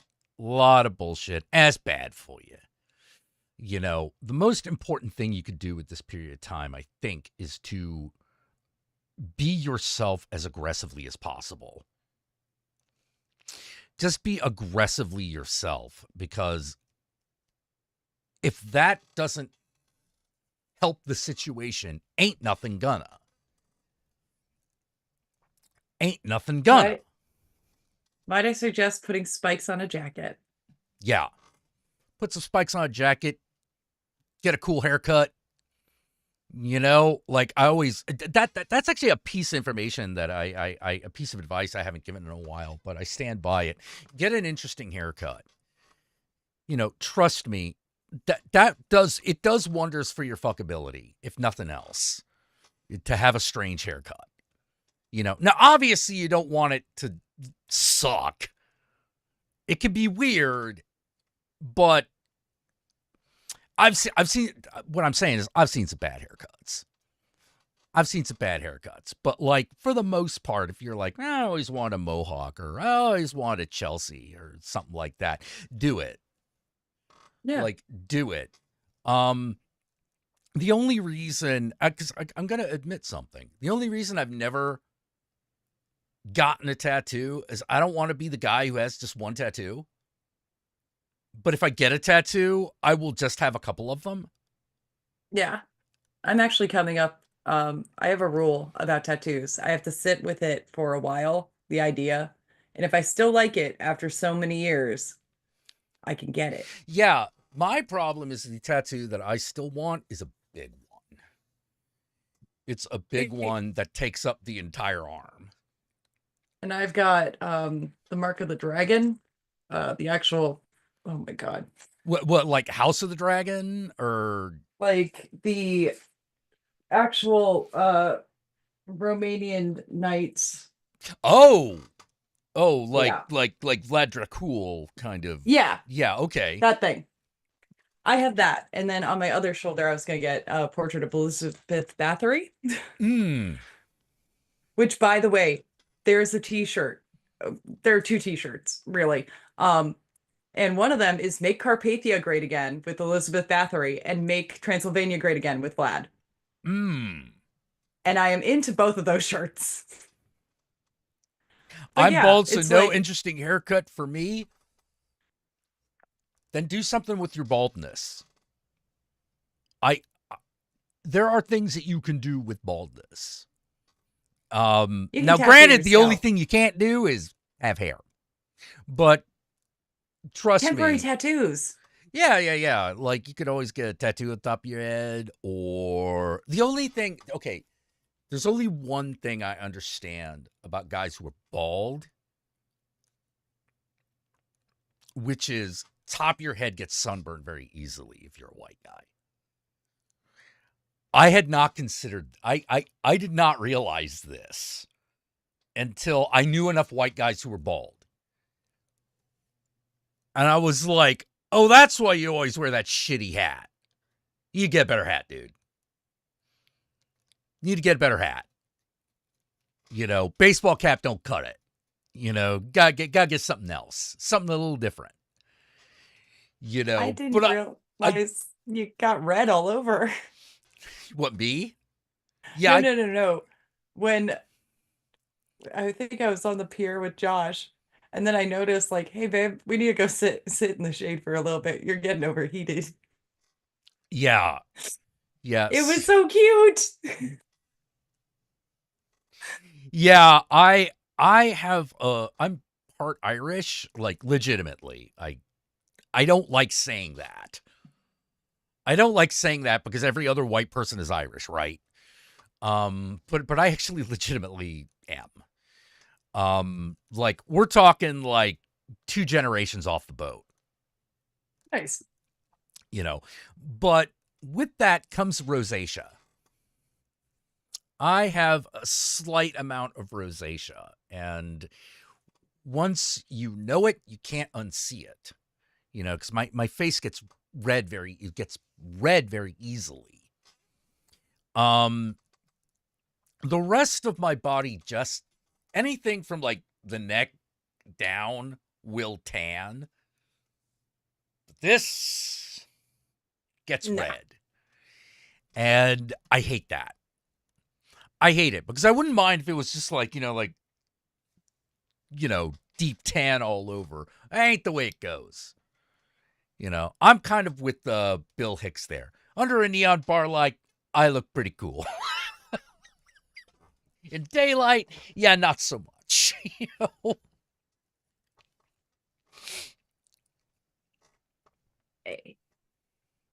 But yeah, there are several tattoos I want to Oh, get. but you don't have rosacea? Oh, you got lucky in that regard.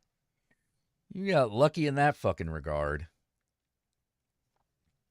You know, I've got the little I got the angry little face mites that won't go away. You know, maybe if I went to a dermatologist, I could probably get dealt with. But I don't blush, I burn. I'm Welsh and I burn. Ooh. Welsh and you burn. And you can turn any consonant into a vowel. Yes. That to me is the big thing about being Welsh is you can turn any consonant into a vowel. A W is a vowel somehow. And you can pronounce that really long city name. I cannot. Except for the go. Well, you know, what the fuck is this? You know, this ain't the Queen's English, you know. It's like the You thought I meat got red because I inspection. was drinking? Yeah. Well, no, that happens too. Yeah. Like that happens too. Like, because those are the two conditions that cause rosacea to be worse are alcohol and being out in the sun. In fact, drinking is actually the classic one. That's why when you see like really racist depictions of the Irish, their faces are puffy and they have that big cauliflower nose. That's all from rosacea, which is very common among the Irish. But yeah, there's actually a thing, and I had to look it up because I learned about it in med school, um, which is an allergic reaction that happens mainly with different Asians, where it's called Asian flush, and it's caused by a genetic mutation, and it is from like not being able to process alcohol properly. Yeah, that's probably also there. I probably also And it, got that.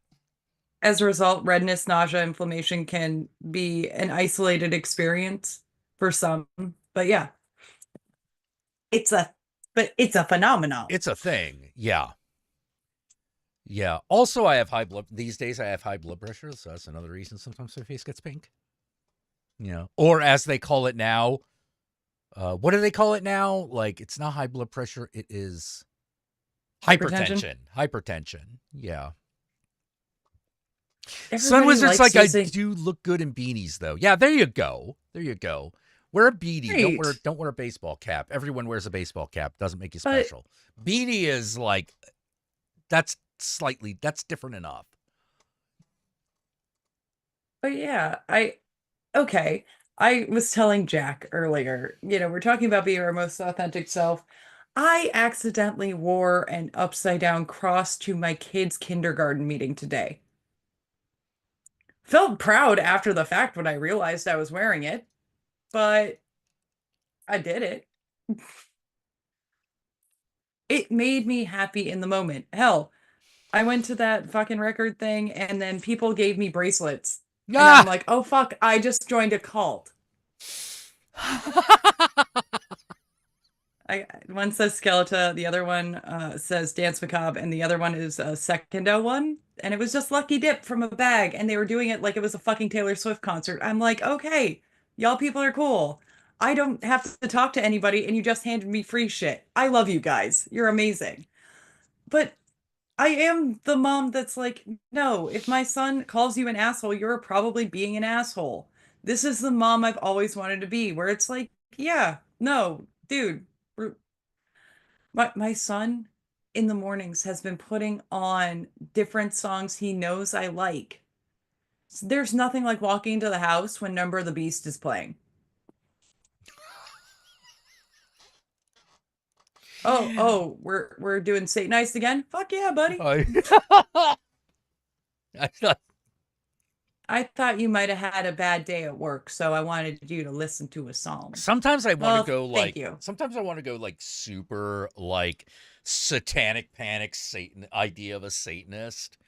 And then just walk. Just totally Anton LaVey. Yeah. Well, no, not Anton LaVey. I mean, like, like the probably a bit closer to Rob Halford, to be totally honest, and every time I walk into a room, I would want like either Painkiller or fucking King Diamond to play. But it's like, also, and it dawned on me very recently, the person that was giving me shit about you shouldn't be wearing that, or oh, you're listening to this again. She fucking died. I can do what I like. What would your mother think? Well, she's dead now. Fuck you. Do you want me to go consult the urn? Shall we consult the bones? I got a Ouija board just waiting for contact.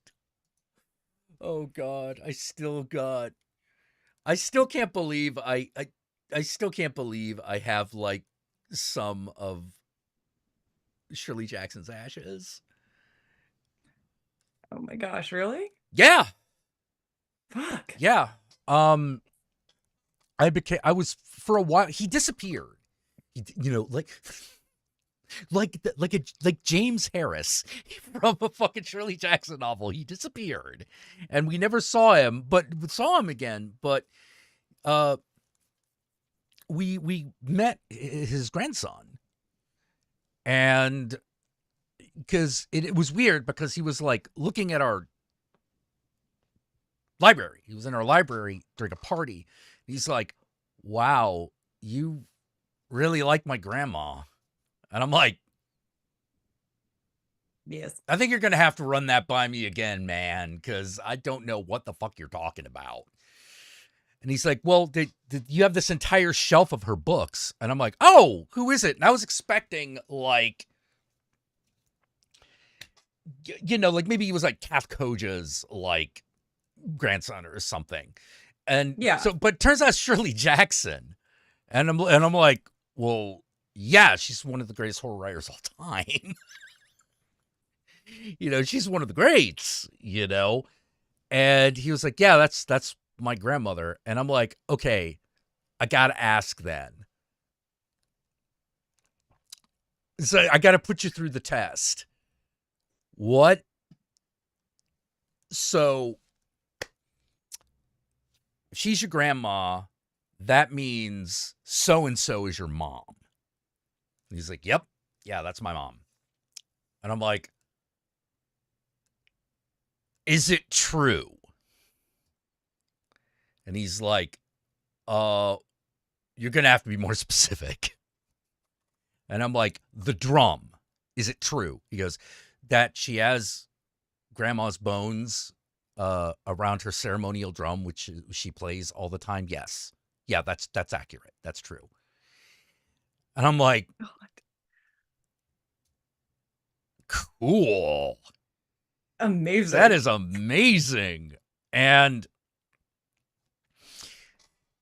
so another party comes around. He's like, I've got something for you I think you would appreciate. And I'm like, sure. And he's like, now, it's not a really good one, but all the family members did get part of her of grandma's remains. And here is a bone chip. I don't know which bone it's from. I probably random leg. But I want you to have it. So we have a bone chip that's supposed to be from Shirley Jackson's. That's amazing. In a little specimen jar. So cool. In our house. Actually, let me see if it's hanging out. I know it's somewhere. But yeah, guys, it's never too late to be yourself, and it's never too late to find yourself.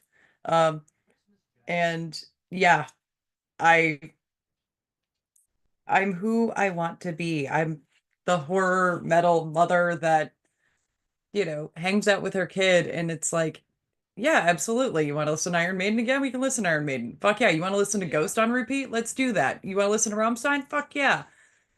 You want to watch a horror movie with mommy? Sure, we'll pick something that's not too scary. Bingo. So, here it is. It's in here. Oh my gosh. And there it is. Oh, wow. Now, could he have been lying to me? Sure. Why will... But this is something this is extra. That'd be extra levels of con for no payoff. But why would you, especially like, why would you lie about something like that? Yeah. Like, okay. Yeah. Well, like, here's the thing. It's like, yeah, it's definitely, we had to give it.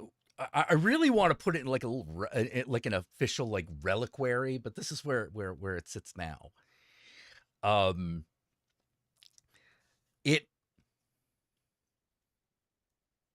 I'm very respectful of it because it could be too powerful. You know, We you need have to respect relics of great power, and if that is indeed the bone of Shirley Jackson, there's a lot of mojo involved in that thing. I love this. We need more holy relics of famous authors. I agree. All hail Harlan's pipe. And I mean one of Holy those big shit, ostentatious fuckers that he would bring out that were hand-carved ivory. Please. Hell yes. I don't know. I don't know. I don't know what the relationship between Harlan Ellison and Shirley Jackson was. There could be a lot of friction there. That's okay. I'll take it. Yeah. Oh my God. I didn't realize that Shirley Jackson passed away in 1965. Yeah. She passed away. She passed away before I was born. You know? Oh. You know, her grandson was a little bit no, he was my age. Like, he was my age. Shirley had a daughter, I think, relatively early in life. Let's see.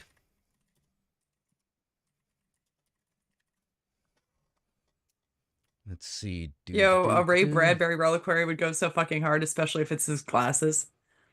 Yeah. Dude. But I kind of,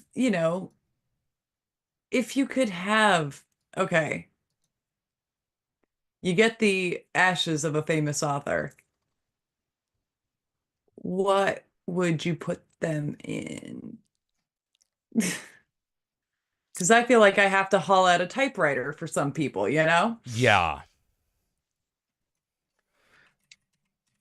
Nope, he's stuck in the Underwood.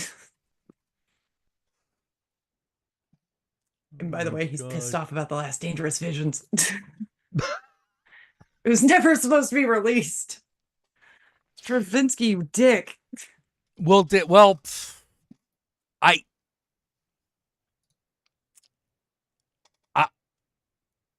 I didn't like it. Oh, it wasn't very good. Like, I- there's a reason he didn't do that. Well, the man had mountains and mountains of pages that were supposed to be the last Dangerous Visions, and he picked like 30 stories and said, yeah, these are it. And I'm like, man, I don't think it ain't hitting right. Oh my God. These aren't Dangerous Visions. These are mild at best. Oh my God. But there was also an entire intro that felt very, there go before the grace of God, do I, being his friend. And oh yeah, he was bipolar. And it's like, yeah, that's fucking obvious. The man that mailed a dead gopher to somebody might have had some mental issues. The fuck? Yeah, no, well, I know, right? But no, please. Right? Tell us more. Not like no, he should be on a pedestal. No, he can be an asshole. I don't give a shit. It's about the words. Yeah. And still, my son pops up with Harwo Ellison, even though he's said, Mom, I'm going to learn how to be a writer, and then I'm going to be your favorite writer. And I'm like, oh, okay. Put your monkey where your mouth is. But that's something that school is trying to drive out of him. And I told him today in the meeting, do not discourage this, please, for the love of God. If they're doing story time, Tommy likes to predict where the story's gonna go. Oh, really? And will tell everybody where he thinks the story's gonna go. And I'm like, for a little kid that's interested in writing and reading and wants to be a writer right now, why the fuck would you decide that is bad? Now, I understand it might be disruptive. That's fine. But don't tell him to never do that. That's a good skill to have. I say as a mother that was like, yeah, dude, if you want to be a fucking popsicle when you grow up, we can make it happen. And so far, he's wanted to be a pilot so I could fly, so he could fly me to Josh. Oh. He wants to be my favorite writer. He wants to be a rock star, but he only wants to play kazoo. So I don't know how the fuck. Oh my god. Oh my god. Kazoo, ukulele, and keyboard. So I guess, the rebirth of Tiny Tim is here, baby. Exactly. We need more creative minds. And even if he gets it wrong, he came up with something interesting. And ever since he was like able to talk, it's been, hey buddy, tell me a story. Okay, I'll tell you a story about Beetlejuice and Chucky. Well, holy shit, this is a crossover nobody saw coming. Go on. Well, oh my Chucky god. is being too scary. And then someone tells Beetlejuice to make him stop being so scary. So Beetlejuice has to talk with him and he says it's okay to be scary. You just need to stop killing people. And then he does because Beetlejuice is that powerful. And I'm like, story sold. I take it. Where's the script? Have it on my desk in a month. Oh my It's god. just the little things. Like, or, buddy, what are the Ninja Turtles doing in the nativity set? Oh, these guys are trying to break into this barn. And they Oh were trying to steal the man. baby. And I was telling them not to steal the baby. And so they fought them so they wouldn't steal the baby. And now the baby is still there. And I'm like, oh, thank God. The Ninja Turtles saved Christ. Where's that fucking movie? Oh my god. That is Kazula ukulele boardist. Yes. He'll rock it out as a modern one-man band. Oh man. And it's also like, I don't feel as his mother, it's my job to go, dude, kazoo is not the way to go. Fuck yeah, man. Dream your little dream. Who fucking cares? You're 5. And this is the kind of shit that if you stick with it, maybe it becomes something else. Fine. I want to play ukulele. Yeah, and one day when you're big enough, I'll buy you a guitar. I swear to God. You will? Yep. I'm holding you to that. Okay. He's also been very into telling people that you've done this several times. Like one time I was just having a bad night at work, so I called home just to talk to Tommy, talk to my dad, make sure everything was all right at the house because I was fucking spiraling at work and just needed a minute. Something else happened. I felt like I wanted to talk to somebody about it because it was fucked up or fucked up shit had happened to me. And then I get, Mom, everyone in this house is trying to sleep. You already called. Good night. Click.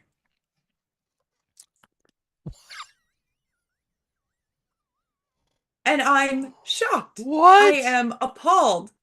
So when I come home the next day, I'm like, hey, Pop, did you know I called the house twice last night? And he's like, no. I'm like, yeah, because your receptionist blocked me off at the door.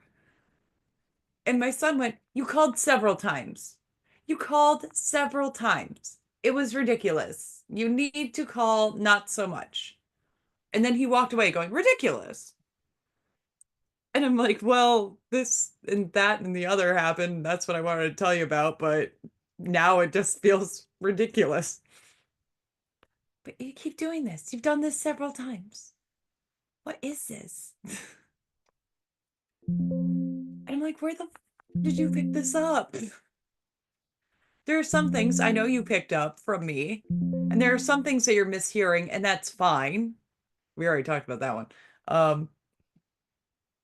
But it's fun. Like the creative brain filling in the spots. Oh man. Asculum obscenum. Pull up your zipper. I mean, shit. This kid. He's either going to be really creative or really fucking crazy, and we haven't figured out which. Oh my God. I'd have to ask Tommy to turn down the sass. Except I was that asshole kid. Fucking shit's genetic. My parents were going through a separation period when I was a little kid. And my dad and his girlfriend at the time took us to go take a hike in the Cleveland Metro Parks. And we couldn't remember what path we took to get from the car into the woods. So we went down one path, got to a parking lot, didn't know what happened. And as we're marching back up the path to go down the other path, I told this lovely woman that, hey, if we have to go resort to cannibalism, we'll eat you first.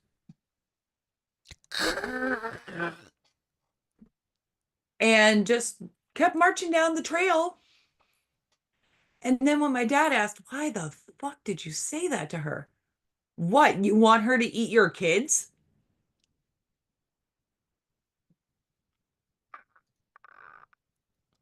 Sir, I was a Girl Scout. Cookie time. My dad took me to his work because I didn't have school on Fridays. Okay, let's drop off these cookies. If someone didn't have the money on them, I told my dad, well, make her get her purse from the car. Well, you're not getting cookies if you can't pay me. Like, little cookie mafioso. I was this fucking little sassy bitch. I made my parents wait 20 minutes one time while I got all my costume jewelry together for family photos. Because I wasn't ready yet. Y'all, stop. I'm not ready. Well, we're all ready. Well, I'm not. So you need to stop. Don't rush me. Oh my God. Little clip-on earrings. Big fucking gumball ring. No, I'm ready. Thank you. Yeah. To be fair, all the jewelry matched the outfit perfectly. Oh my God. It just took me a minute to remember. And he looked scarily like me when I was a little kid too. It's just the boy version of me. I'm like, shit. I am doomed. Oh my God. The cookie cartel. Hey, Dad, she doesn't have the money for the Samoas. You know what to do. Break her thumbs. Jesus Christ. Do you think I'm fucking around here? Fucking around here, get the Samoas, okay? Get the Jason Samoas. Listen, you get a box of Thin Mints, maybe you want to tag along. I won't mind losing the tag along. Just make sure you up your order of Thin Mints for next time, okay, sweetheart?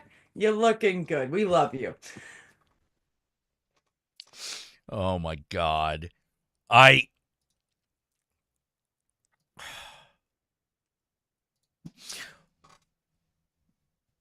What has happened to us as a people?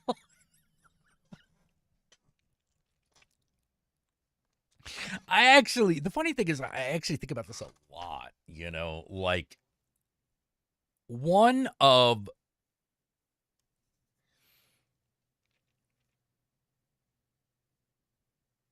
the things I worry about is that I don't know if kids are doing enough crime together. This is something I worry about a lot. Because I think that there is a certain amount of crime that as a kid you need to be able to get away with. You know, Yeah. nothing too big. You know, just a little bit of crime, just little felonies, you know. Don't steal someone's car. You're probably going to get caught. My son stole a chapstick once that was in the shape of a skull and gave it to me after we had left the store and said, it reminded me of you. And I'm like, oh, okay. Are we going to have to go back inside? Nope, we're already in the parking lot. It's fine. Just don't do this again. Don't take things that aren't yours. It's impolite. Please don't shoplift Yeah. ever again. Oh my God. But yeah. as a baby, he took a candle, like a tea light candle. And it's like, it was one of those things where he was in the grocery cart little seat thing. I was looking at something else and he just loaded up like two of them, put them underneath his butt. And as I'm pulling him out, I'm like, the fuck did these candles come from? And he just started to laugh at me. And I'm like, did you shoplift candles? You little monkey, what am I going to do with you? Put him in the car seat. What do these even smell like? Oh shit, they're good. Damn. Okay, fuck, they're going in the car too. Little crimes.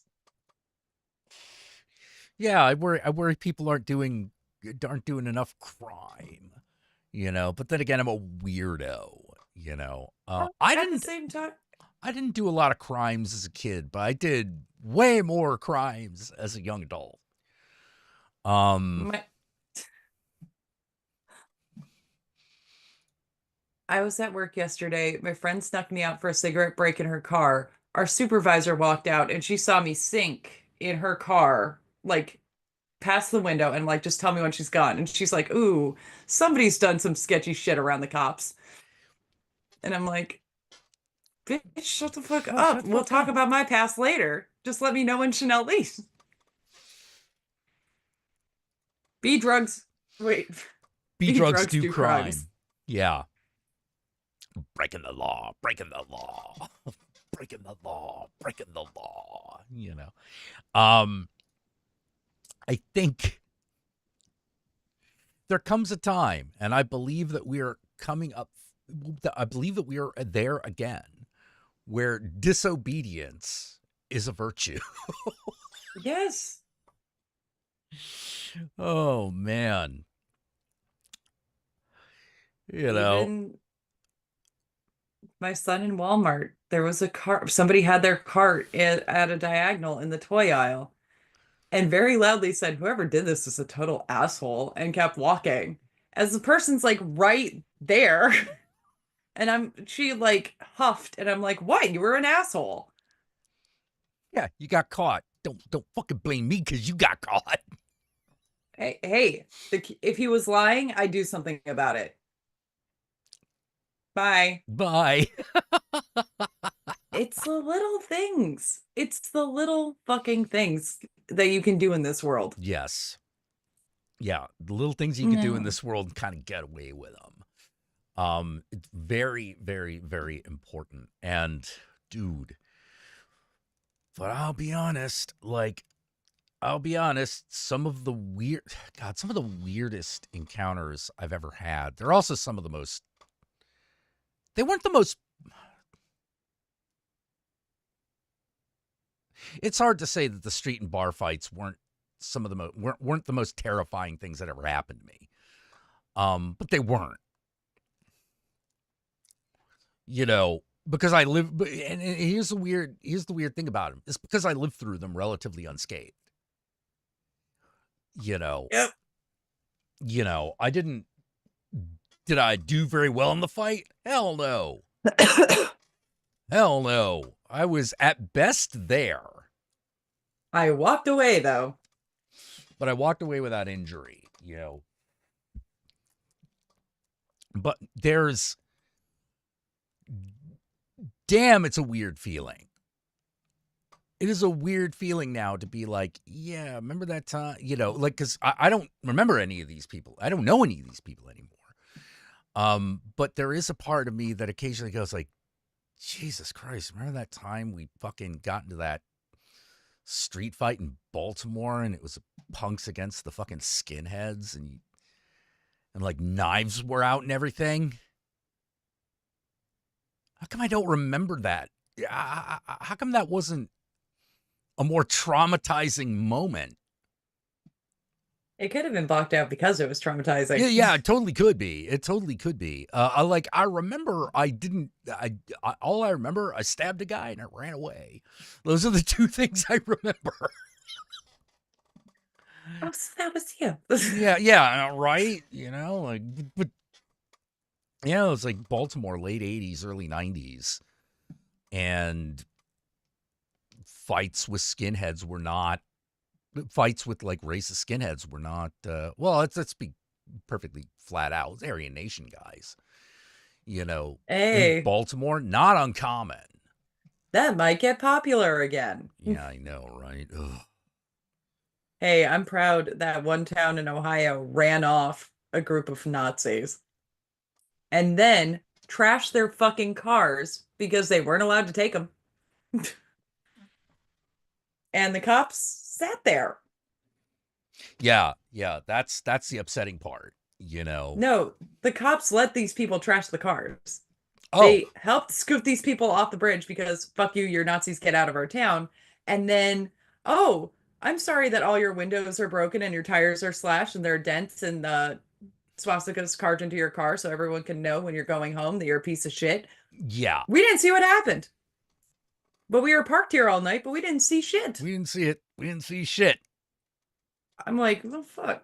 Not on cops. Yep.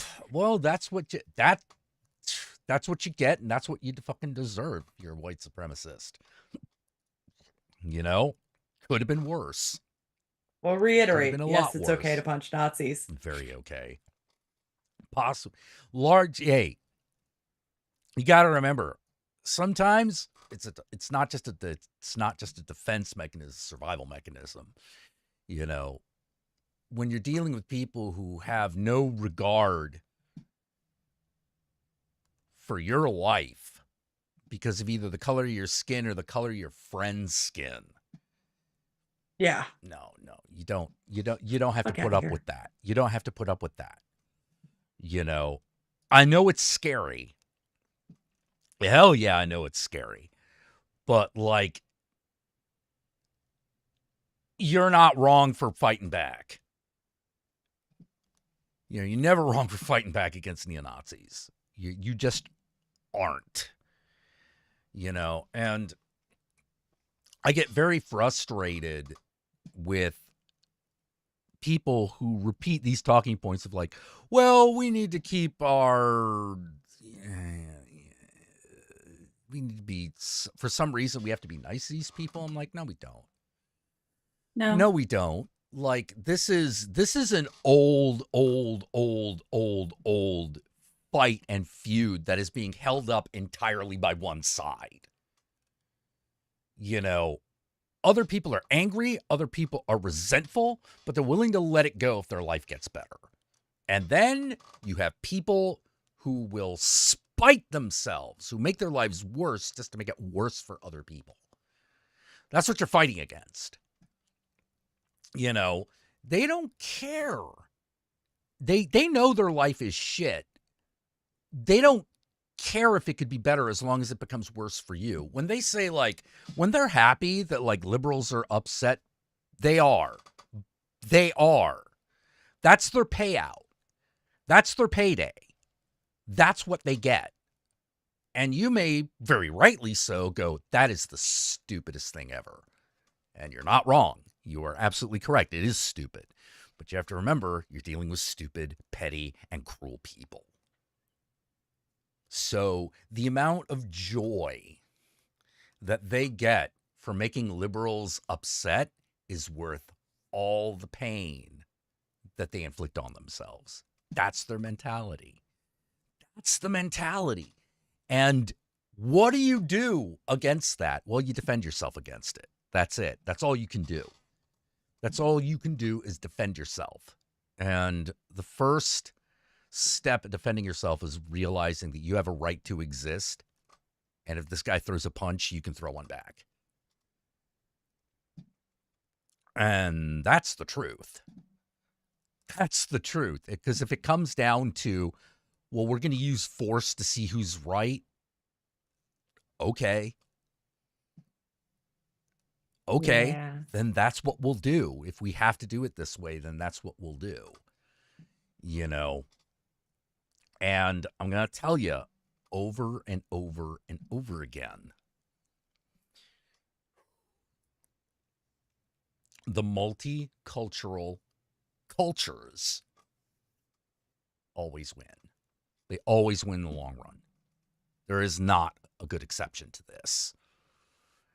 You know, they always live in the wrong in the long run. And the super xenophobic tend not to last. It tends not to last because of a whole number of fucking reasons, not the least of which is the inability to expand their own population. That's a big one. You know, like if you can only breed with other pure white people, how many is that really? Especially when the definition of that begins to shrink. You got a problem there. You got a huge problem there. The second problem is that people who are cruel and mean and petty, not that bright, make terrible soldiers. They actually make terrible warriors. They're really bad. They can be physically strong, they can be physically tough, but the reality is they don't actually have the psychological flexibility and mettle to be able to withstand and operate properly during the horrors of war. You know, it is weird to think of, to realize that the people who don't like fighting actually do way better. Now, don't get me wrong, they're still traumatized to fuck because it's war. Well, and there are little things you can do, like me. I like my bracelet. It's a bike chain. There you go. That's a nice one. But, right. But if anything ever happens, and I can just take it off, unclip it, very easy to unclip. Now you got knuckles. Now you got knuckles. Now you got... And it's just the little things that you can do. It's the little things. Yeah. Yeah, sometimes these count. No, you have... I don't have brass knuckles. I have a steel bike chain. Yep. That's legal. That's 100% legal. Mm-hmm. Little things. That's good stuff. It's like the also I have pepper spray that's supposed to be used on dogs in my car. My brother lost his from when he was a postman for a very short time, and don't know what happened to it. It's in my glove box because I like to be prepared for stuff. Well, technically, you shouldn't have that. Right.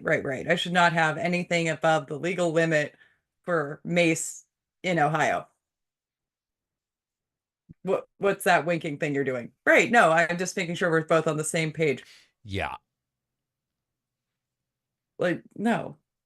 I hang out with way too many people in too many marginalized groups these days. Fuck it. Nope. Gay kid at work wants to go to the club with me. Cool. Absolutely happy. We're going to be prepared. At least one of us. Yeah. You're going to be dancing. I love you. Yeah. But he's like, I don't see any problem not like going to the club without friends, or I'm like, why would you go to the club alone? You're a 20-year-old little tiny man. Well, no, nothing bad ever happens. And I'm like, but one day, because apparently you don't watch the fucking news, one day something bad could happen. And you're a little Filipino boy too. Yeah. We live in a society now. Well, like one of the things, and this is one of the things that attracts me to horror movies. But there are a lot of horror movies where, to me, the answer is obvious. The answer to the whole dilemma that the character is having is obvious, which is become the monster. My favorite example of this is probably Ginger Snaps 2, where if the girl had just committed herself to being a werewolf, earlier on, she could have avoided all of the fucking problems that happened in the last act of the movie. Yeah. You know, now you get why she doesn't, because she saw what happened to her sister. But at the same time, I find myself going like, no, you need to go wild animal here. You know, like that's the problem. Anytime is now. Yeah, the problem is the solution to your problem is the problem that you're trying to avoid. Like, you need to have that Bruce Banner Hulk answer. Well, maybe this ain't the problem, it's the solution. Yeah. You know, like sometimes the right answer is no, I'll turn to a vampire, or no, I'll be a werewolf, you know. Sometimes that's the answer. It's weird, you know. It's a weird answer, but sometimes you live in weird circumstances. Which we do, you know, and we are all afraid on some level of becoming the monster, but you have to trust yourself. That's the big one. Like, you have to trust yourself, because you have to come to like some sort of understanding with the monster inside. Yeah. You know, And that requires trusting yourself. But it's also accepting, and this happened way back in the day. Are you the kind of person that's going to do something? Yeah. Yeah, that's a big deal. And me and my little brother talked about this because we were going to the same high school for a little bit. And then a school shooting happened, and we were like, not at our school, but at a okay. school. Just okay. One of the many happened. Okay. And we were quiet about it, and then, drive to school the next day, and it's like, so we're going down fighting, right? And he's like, oh, fuck yeah.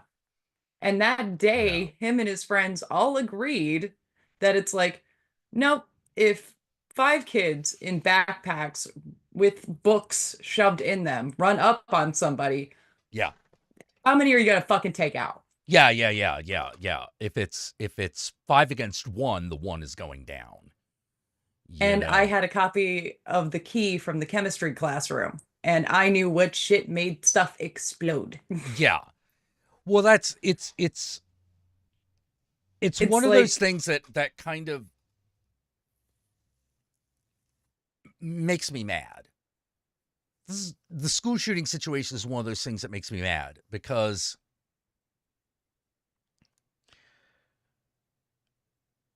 I don't know how to say it. I'm always mad that part of the solution is not, all right, this is how you disarm someone with a gun. We don't expect you to do it. We don't expect you to do this.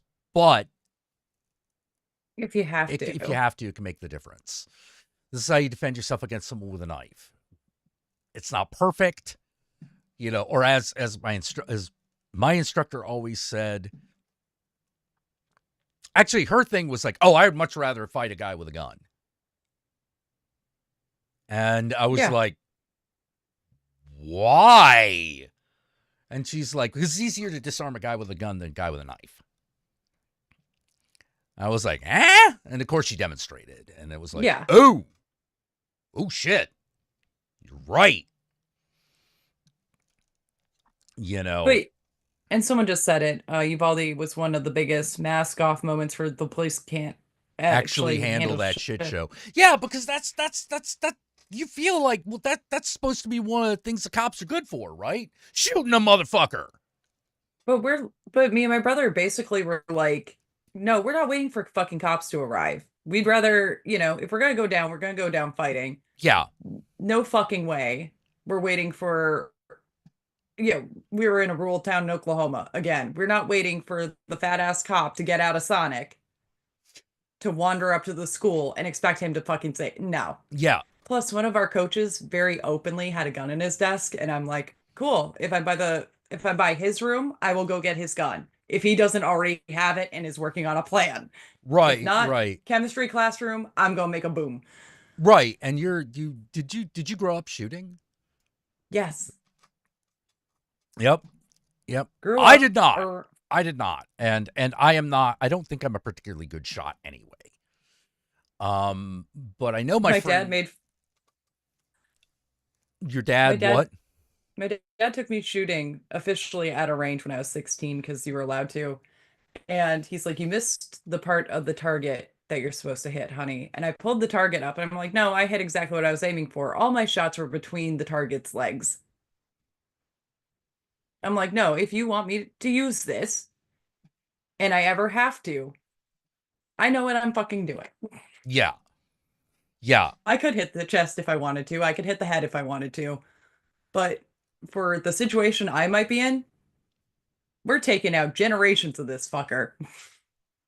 Yeah. In one fell swoop.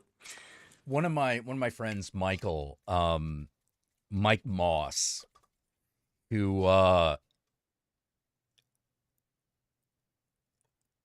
silly goofy guy. You would never expect him to be a crack shot. But he's a really good shot because, like, for one reason, he had a psychotic dad who he hates. I don't know if his dad's still alive, so that might be past tense. But his dad used to make him, like, shoot down his allowance. But as a result, he became a really good shot. And we learned this because one of the rules around us is like, don't play shooting games with Mike. Don't play a shooting arcade game with Mike. He will just win. He will just win. Like, he's one of those guys that could complete a shooting game on his original token.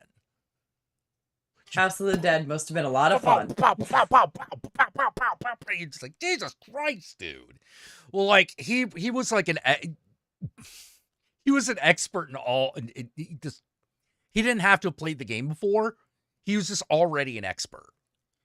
Like, so many times it's like, okay, maybe we can get him on this new Time Crisis because, like, that just came out. No shot. No chance.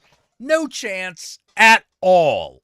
So when it became one of those, and we would handicap him, it still wouldn't work. And we're like, all right, well, now hold it like in fucking Pulp Fiction. I dare you. I double dare. He's like, all right, I'll hold it like Pulp Fiction, one hand behind my back. It's like, okay, you know what? I give up. I'm done. Give up. You know? There's just no fucking, he was just, yeah. You fucking line them up, you'd shoot them down. He's one of one of his favorite things to do as a kid when when carnivals would come up is he would play the shooting gallery games. Because that's the game he knew he could win. You know, and and you meet the guy, you'd never fucking think that the guy was a crack shot or was capable of using a gun at all. Because he comes off like a guy who lives on Sesame Street. You know, who curses. Yeah. You know, but like, you'd be like, what? What? But like, he's absolutely the guy that you would be like, you have a gun in your hand. If he doesn't, you toss it to him. You know, bam, bam, bam. All right. Dealt with. All right, let's go to Denny's. Jesus. Yeah, let's go to Denny's. I guess we're done. You know, it's just like, holy shit. You know, so I don't know. I don't fucking know. But like, I always found it upsetting that we don't. If you're going to teach kids all this other shit, why not handgun defense? Now, I think it's fucked up that we even need to do that. We would even need to do that. You know. But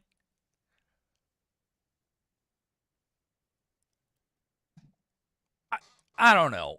There's just a lot of things that society does wrong and does wrong even in its wrongness. Well, And even at my kid's school, it was last year or the year before, they had an accidental trip of the alarm.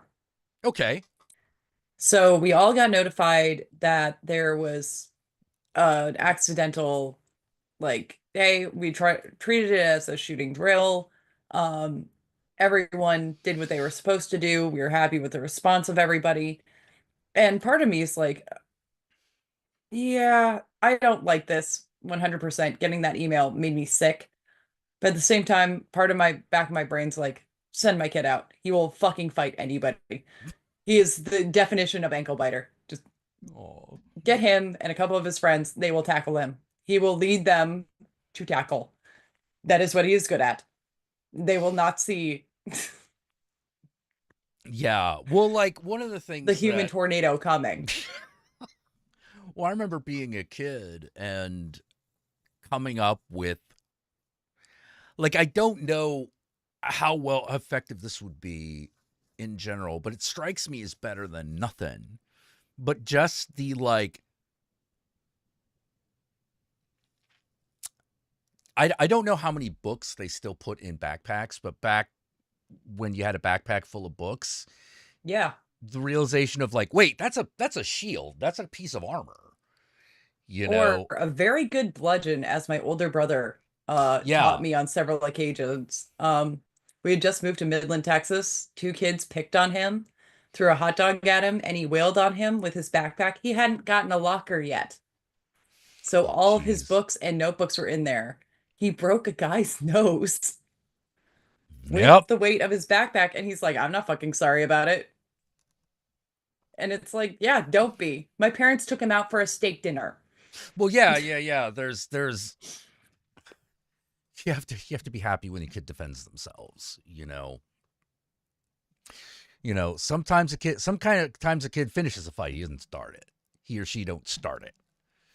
You know. And then there was a time we were waiting for the bus. Someone made an inappropriate comment about me. My brother looked at his best friend. They both took off their backpacks and started wailing on the kid.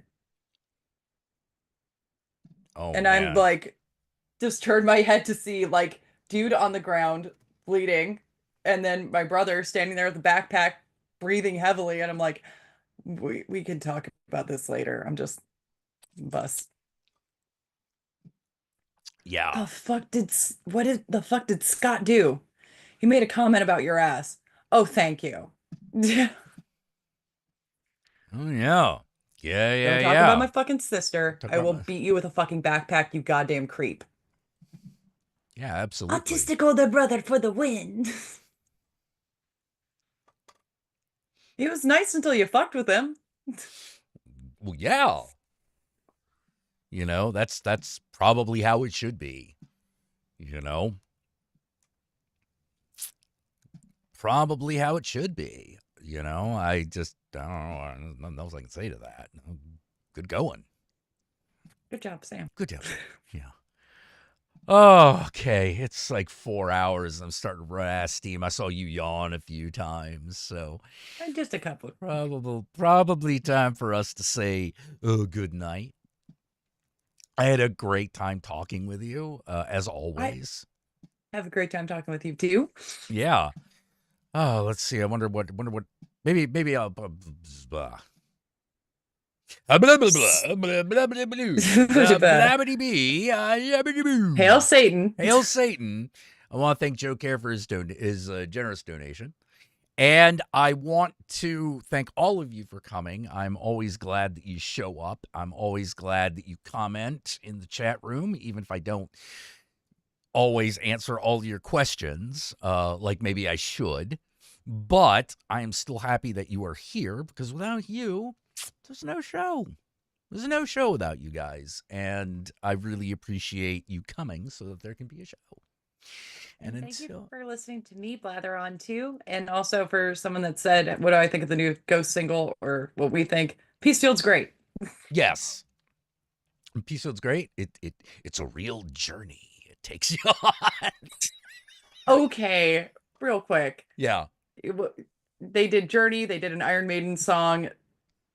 Like, I can't. They did an Alice Cooper song. I'm not mad. I'm not mad. But I can definitely go.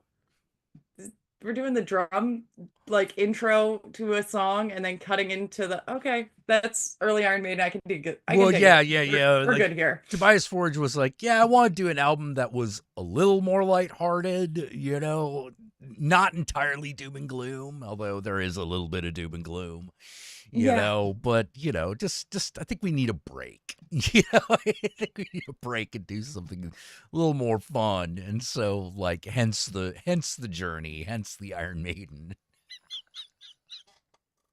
We needed it. Yes. Thank you. Yes, we needed it. Thank you, Tobias Forge. Thank you, Ghost, for providing us with an album that we need in these trying times. But there you go. That's one answer given. Yeah. Good night. Till next time, everyone. Remember, I will be back probably tomorrow. Same Satan time, same Satan channel. Tell your friends. Invite your friends over. You got internet friends, invite them. And I will see y'all. Come on down. Yeah. I will see y'all next time. Hopefully I'll be able to get like John or Yogi on in the next couple of days. Sometimes, look, we're all neurodivergent. Sometimes we just don't sync up right on the communication thing. But we try. We try for you. We try for me. We try for you. We try for the red, right, and blah, blah, blah. Anyway, Ave Satanas, Disco Inferno. Satan and I love y'all very much.